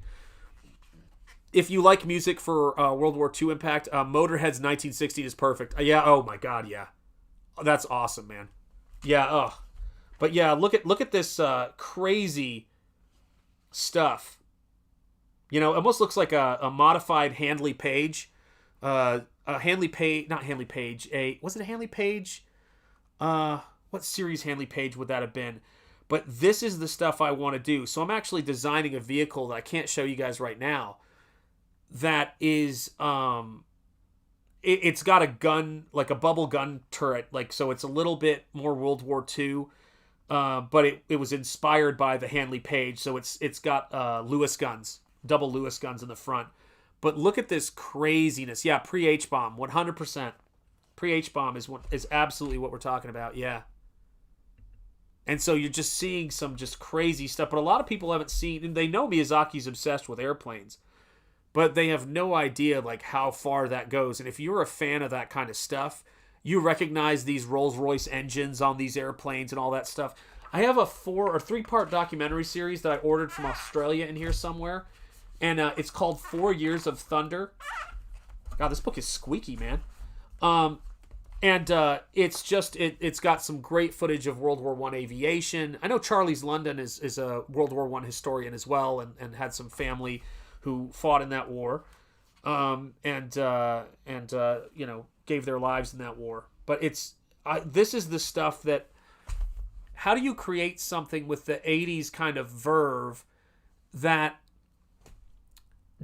has enough, you don't want people to be confused that what you're referencing. Oh my gosh, a super chat from Growl Jones for $10 super chat. Appreciate the convo, getting through work this afternoon. Love talking old nerd crap like this. My pleasure, Growl Jones. And thank you for being a channel member. I really appreciate it, man. There's so much great stuff out there. I appreciate you spending your hard-earned money and being a channel member here and with this super chat. This is for you, my friend. Charge! Charge! Thank you so much. Very appreciate it. It will go to brushes. It will go to all manner of things. Good, I promise. I appreciate it, man. I'm so glad. I love when I hear it making somebody's work day. You guys are making my day, so I appreciate it. So, but like looking at just the damage on this ship in this cartooning style that Miyazaki is doing, it's just great. And I know I've talked about it previously, so I'm not going to do it again, but, the Kevin Conran, who's a really terrific guy. He actually has bought some of my art books before. We just sort of met on Instagram. What he did with Sky Captain: The World of Tomorrow design wise is so great. So I want to do something a little newer than that. But not too new. And that is a very hard thing. You know who actually did it incredibly well is let me see if I can do this. Let me see if this works. 1 second here. And thank you again, Growl Jones. Much appreciated. I want to show you why I'm struggling with or not struggling, but because it's always a struggle. To say I was struggling would imply that I'm not doing that on every project. But there's a way back at the start of Comicsgate, 2018, and you can go to my Instagram. You can check tape. That's how long I've been. God, how many years does that make it? I don't even want to know. I did a Red Rooster piece because Red Rooster was a comic book that was going to come out from Comicsgate in the first year. And I put Red Rooster on this motorcycle I'm in love with. It is such an insane motorcycle. And I think the only way you can ever see this bike is if it's in a museum gallery. I mean, nobody is riding this thing around. But let me see. Where is it? You know what? This is probably going to be the best image of it. So we'll try this and see if this works here. Cheers, Jimmy Mello says, indeed, yes. If you want to add a punk tech type to that World War I, World War II era, make it Thulu punk. Oh, I'd absolutely love to do that, man. As most of his work was 1910s and 30s. Absolutamente. What's up, Sleeping Psychopathy? How are you doing? Hail to you. Alpha Channel's here, channel member. It's great to see you. Good afternoon, Professor. Good afternoon to you, Alpha Channel, and happy Sunday.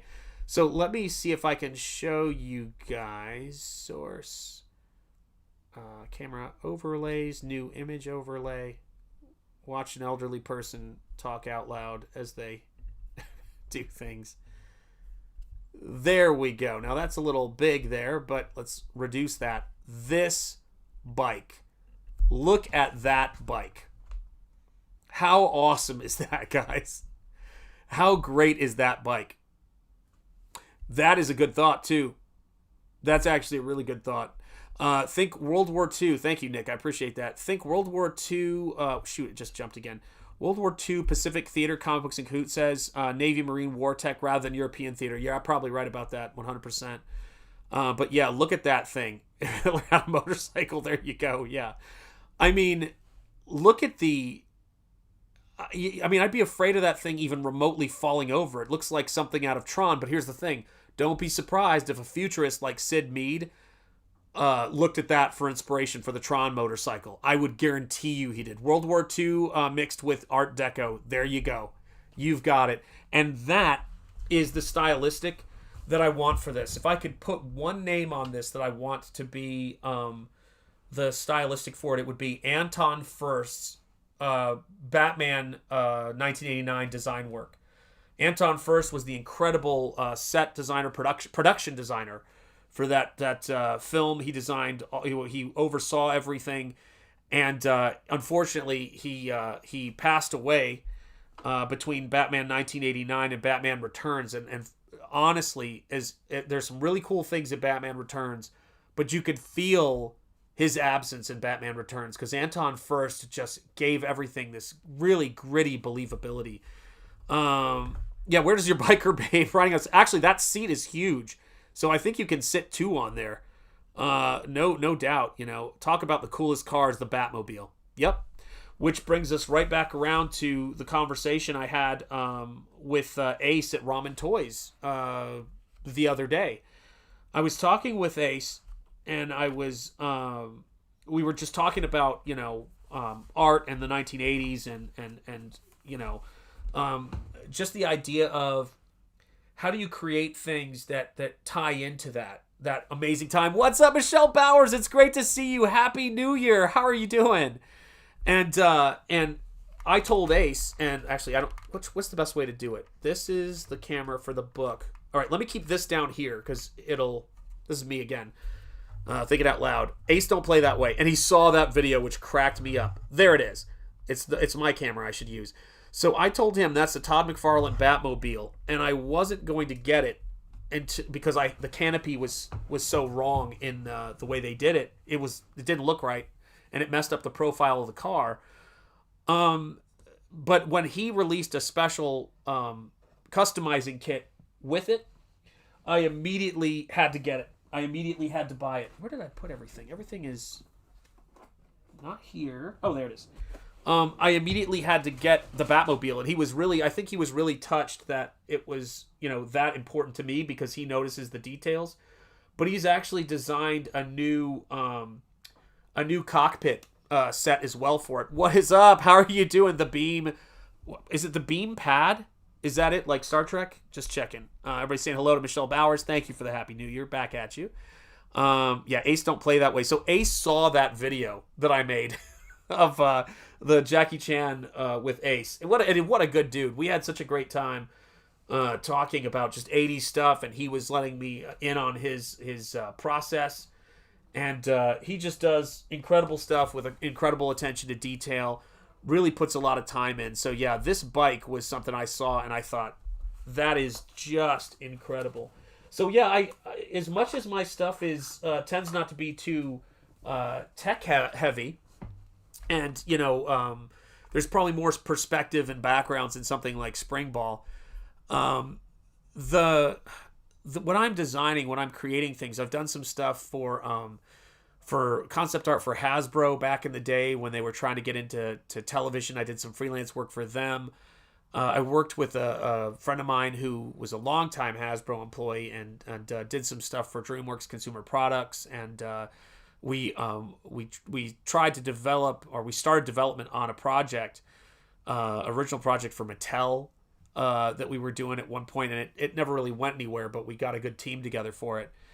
And we did like one or two rounds of it, and then they were just like, it was like the end of the fiscal year, of course.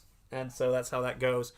But, of the concept stuff I do, I always try to make something, that is iconic in the sense of the Tim Burton Batmobile, and of course, one of my favorites of all time, Harper Goff's Nautilus from 20,000 Leagues Under the Sea, Walt Disney's 20,000 Leagues Under the Sea, directed by Richard Fleischer.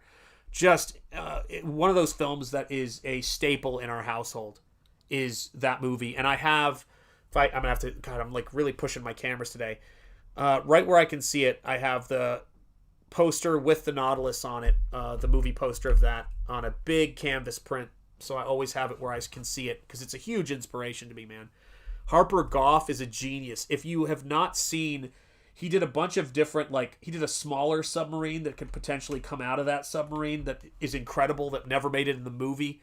The idea of Volcania, which all that stuff to me is what I think of when I think of the 80s, right? It's the mountain hideout, the island hideout. You've got Mask with their sort of giant rocky, hideout, excuse me, with the gas station in front. You've got Airwolf with it coming out of, the desert, and it's got this hollowed out little mountain there. Just incredible stuff, man. Of course, Close Encounters. It's just crazy. Yeah, the Nautilus looked like it gave H.R. Geiger nightmares. It did. Absolutely. And I've designed, when I was doing concept art for How to Train Your Dragon for consumer products at DreamWorks, I actually did an underwater dragon that had the silhouette of the Nautilus with the big googly eyes and all that sort of stuff. And that was a really fun thing to do. Yeah, just really fun. Let's see here. It's almost dry here. Actually, you know what I'm going to use? I'll use... See if this even has any ink in it. This pen has definitely been in the wars. Oh, okay. Looks like it's doing something. Let me see if this works here.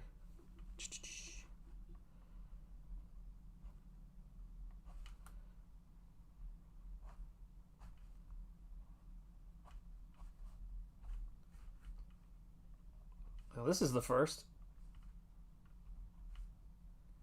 2026. There you go. Kind of crazy to think about.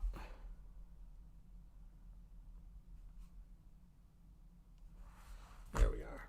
Got to have a little bit of fun right there every now and again, don't you think? Oh, that's another one. G.I. Joe. Yeah.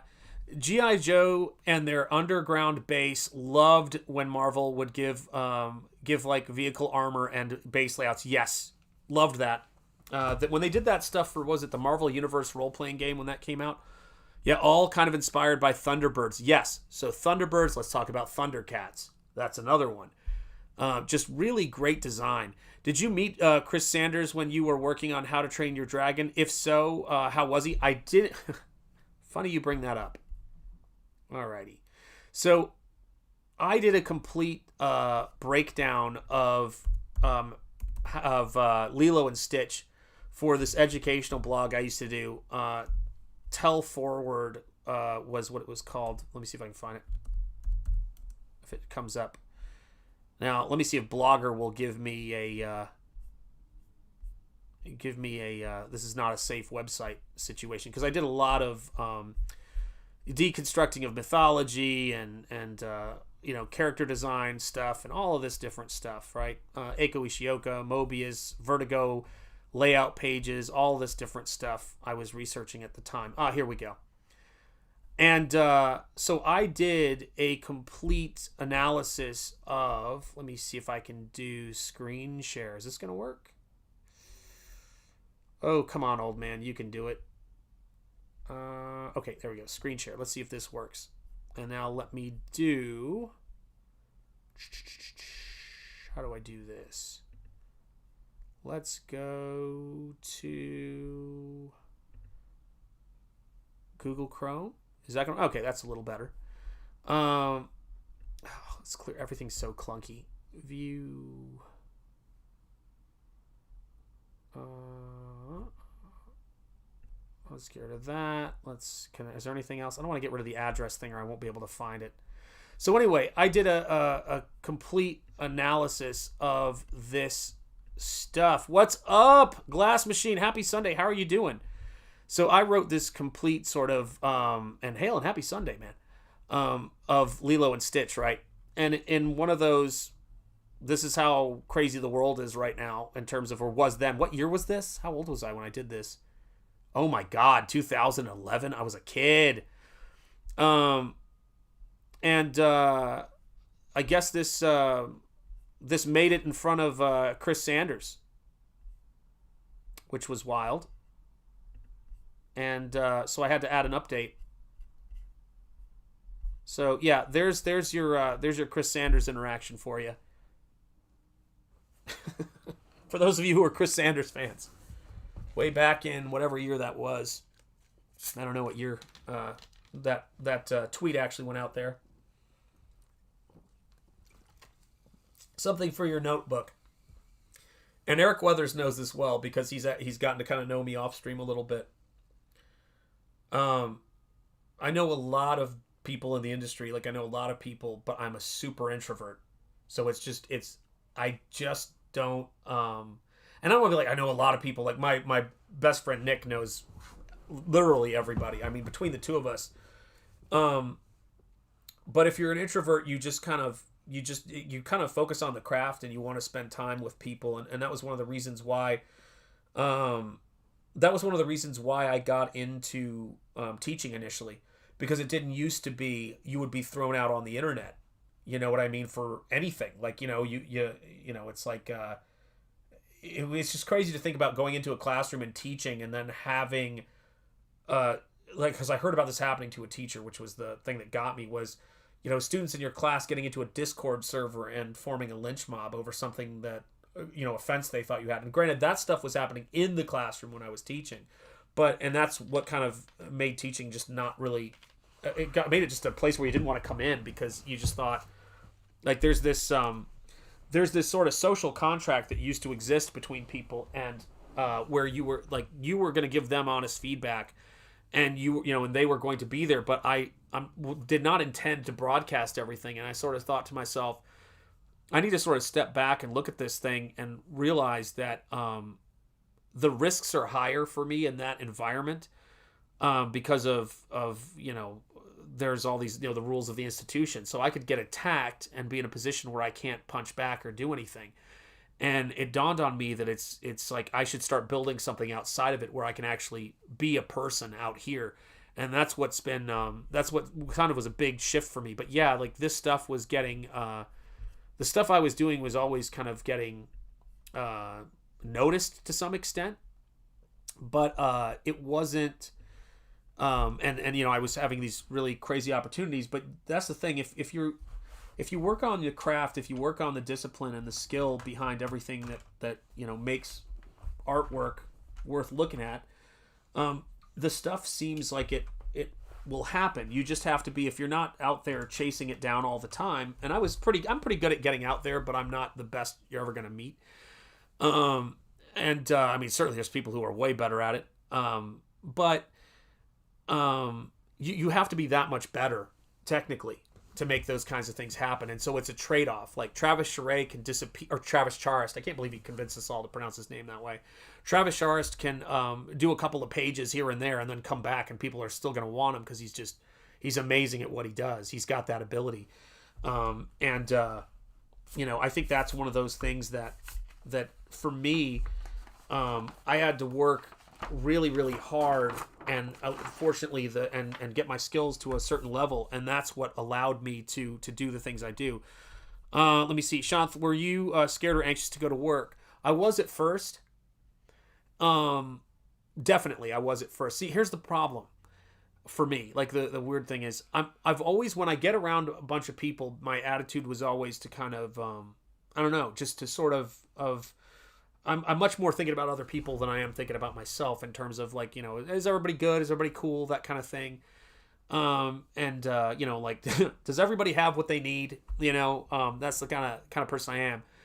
And so I kind of brought that mentality, into my job. But I think sometimes people would mistake my comfort with me being an extrovert, because I would get done teaching, I would just come home and I would just be isolated and doing my artwork. So it's more that it drains me than I was particularly nervous about it. But I mean, I was certainly nervous. If you look at my early streams, I was definitely nervous doing that. But yeah, when you've taught, going into a room of people, young adults, even in the best of times, certainly not now, and I've been there for some of the worst times and some of the best times, in terms of the students were nuts by the time I left the profession. I mean, they were just completely unhinged. I mean, and I left before I had to even, like, I was like, oh, this is not going anywhere good. But the thing about it was that, even in the best of times, you walk into a room full of 20 people that you're trying to teach. with different experiences and everything like that, and in terms of like what they need, like trying to figure out what they need, you have to be really good. And I was really good at the craft of teaching. So going back to the title of what I was thinking about today when I started this stream is that the thing that makes me calm in most scenarios, or that makes me, feel much more of a sense of, where did I put that thing? Makes me feel a sense of peace, is the disciplines that I bring to it. And that makes you calmer. Like I would come in and I would do things that a lot of teachers wouldn't do, which is kind of surprising. So I do things like demos. So people would come into my classroom, and I had a colleague of mine who I used to think of as a mentor. Such a disappointing thing. But I had a colleague of mine who bragged to me one time that in over 27 years of teaching, he had never done a single demo. And I remember looking at him and thinking, why are you bragging about that? Demos are how you actually learn things. So I'll give you an example of the kind of stuff I do. So first things I would teach people, and it's great because one of my former students is actually teaching right now at our alma mater, which is great. I just found that out the other day. He's working remote from California, and he's a big-time concept artist. Does a lot of cool stuff. And he teaches at, I think he teaches at Art Center now. But he mentions me on his Gnomon, which was great. You did a character design lecture at Hasbro in 2011. Yes, I did. I still have my notes from that thing, Gestalt and Mythology in Character Design. I was just talking about that the other day with Ace at Ramen Toys. And that's so great. And it's great to have you here. Yes, I did do a lecture at Hasbro. God, that just took me back. 2011. Oh, my stars. Holy cow. That is a trip. Yes, I did. Yes, I did. And it was fun stuff. So what I would do is I would say to people, all right, or say to my students, I go, look, we're trying to create a scene here. So like, what are we going to do and how are we going to approach it? First, always work within a rectangle to the aspect ratio that you need. Then start figuring out what you want to have there. Maybe you want to have a doorway, with a figure appearing in it. And then maybe you want to push the space. So you want to have something in the foreground here. Foreground environment. And then maybe there's, something on the table. There's like a vase. Maybe there's a goblet. Maybe there's something there. Let's see what we got here in this space. Then maybe you want to play around with, let's see here, having some kind of column there to break up the space. And let's see, maybe we want to do, so we've got our doorway right there, right? And you want to think about like how this stuff is kind of working in a composition. Can you guys kind of see what I'm talking about? Right, when I'm doing this?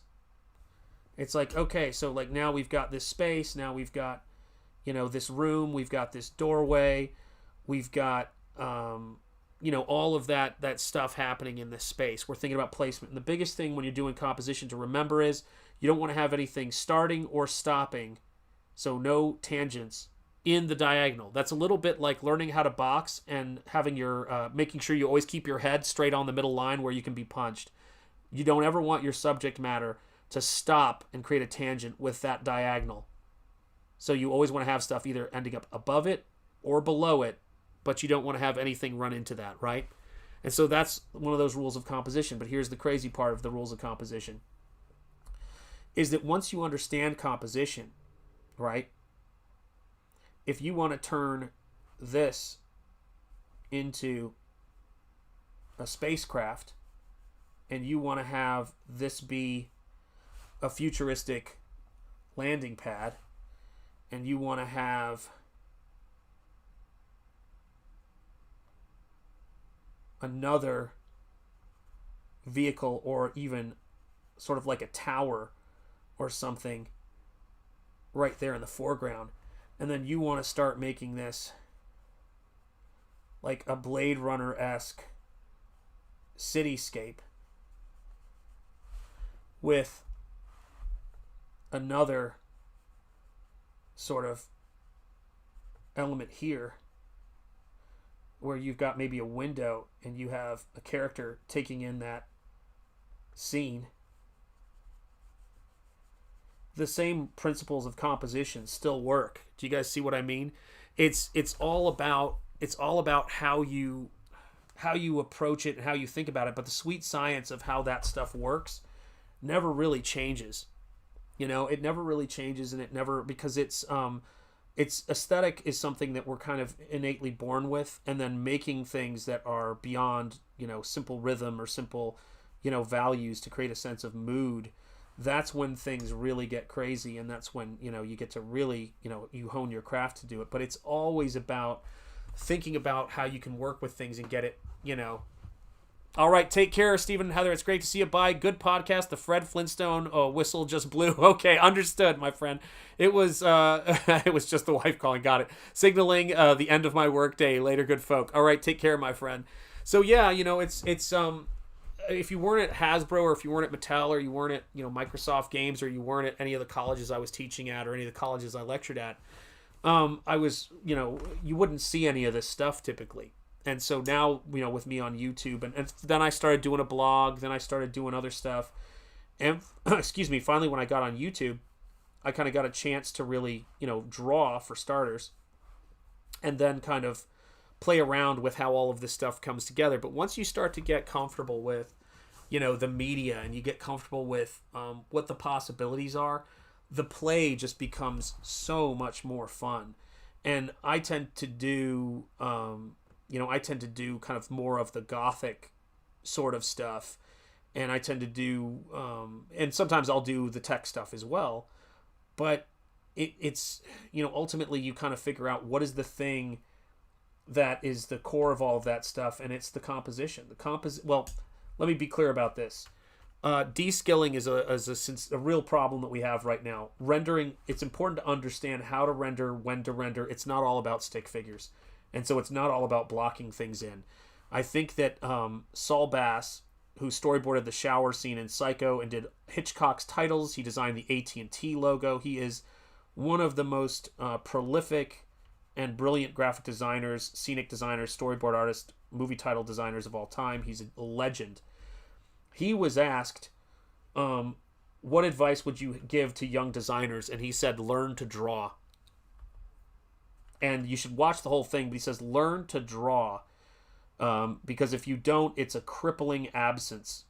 And you end up having to make everything a simple square or a circle or a triangle, and it's ridiculous. Now, this is the guy who did the circle AT&T logo. But the reason it works is the drawing. It's not just the shapes. The shape is the foundational aspect of it. And so I'm always going to look at things from that standpoint of... how do I make something that has a certain amount of gravity to it when I'm designing it? How do I make something that has a certain amount of power and force to it? And that's my plan, with all the stuff I'm doing going forward. Springball is looking really killer. Nosfero is, the files are being looked at, and I'm hoping to get a proof soon. Very excited. Timmy Mello, very true. It's true. And the main thing is, that I hope we're covering here is that paint isn't something, and making artwork and all of that stuff, it's relaxing to do. I hope it's fun for you guys to watch, just like having conversations. Interesting conversations are a huge part of my career, I think, in terms of what led me to the various things I've done, and the relationships I've formed with people. And certainly the introversion thing has been a big part of it. You guys know that. And my wife's intro in Nosfero is probably the greatest. You hope your wife knows you. And then when I read that intro, I couldn't even believe it, but it was so good. I could believe it, actually. I was an early adopter. But it's amazing. It's amazing how that stuff works. And it's fun to spend some time with you guys on a Sunday. I hope you guys have enjoyed the stream and enjoyed hanging out. I've updated the channel member credits. I'll update them again because we have some new channel members. So for next stream, I'll make sure I have them updated. And if you guys want to see more of this stuff, Comics and Curios inside the studio and just hanging out, make sure you like and subscribe the stream. Make sure you guys help get the word out about it. And either way, just thanks for showing up, guys. that's a big thing in and of itself. And we got a lot of cool adventures coming up in 2026. A lot of exciting stuff's going to happen. And I'm so glad that we're going to be having a good time here doing all that kind of stuff together. And I'll be letting you guys know whenever new and exciting things are going on. Got to paint a werewolf today, I think. I'm enjoying the stream, Sean. Thank you, sir. You're very, very welcome. Thank all of you guys for being here. I've got to wrap this up. You're very welcome, Alpha Channel. Thank you for being a channel member. I appreciate it. When do you plan on streaming again? So I'm going to start trying to stream every single Sunday. That's my goal. I want to stream at 3 o'clock on Sundays and make it a regular thing. And then I'm going to try to pick a day during the week to do, a more of like a kind of earlier stream before like the primetime shows start, because something to kind of come home from work and unwind to, or something to finish your work day off to listening to, because that's so fun. You and Terry Moore, there you go. Terry Moore is awesome. Great stuff. Yeah, finally I can go pee, says Mr. Monkey Boy. Please feel free to. All right, guys. From the heart of Lovecraft Country and the birthplace of American religious liberty, my name is Jonathan Jetty. You've been watching Jonathan Jetty Art. Go back, Springball. The link is in the description. Go check out. If you're waiting for Nosfero is with the printer right now, and I cannot wait to see it. I totally forgot to thank you for giving me a great present idea for my wife. Oh, that's great. She loves to paint, and I bought her a 12-pack of Liquitex Heavy Body acrylic paints. That's great. She was blown away. So glad to hear that, Lord Hinson. They're great paints. Oh, I hope she loves them. That's so great. Tiny effort. Sorry, I missed you. No worries. No worries. You guys take care. Have a wonderful day. And remember, speak easy, stay gold, keep the faith, and peace be with you. And yeah, guys, give nihilism no quarter. I will see you guys soon. You're very welcome, infamous Mr. Curse. Thank you so much for being a channel member. I will see all of you guys soon. I promise. It's now that the little people of Stonehenge, who aren't so little anymore, have gone off back to school. I'm ready to extrovert a little bit more, as I guess I would call it. Yeah, I miss those guys like crazy, and had a great time with them. But I'm looking forward to getting back to streaming with you guys, and I will see all of you guys soon. Later, taters. This is Lord Hinson Comics Gator. Later, folks. Glass Machine. Great having you here. Thank you so much. Take care, everybody. I will see you guys very, very soon. Thank you, Timmy Mello. Have a great day. God bless. Everyone be safe out there on Sunday evening. We absolutely will be, Timmy. And I will see you guys very soon. All right, let me get those credits going. Take care.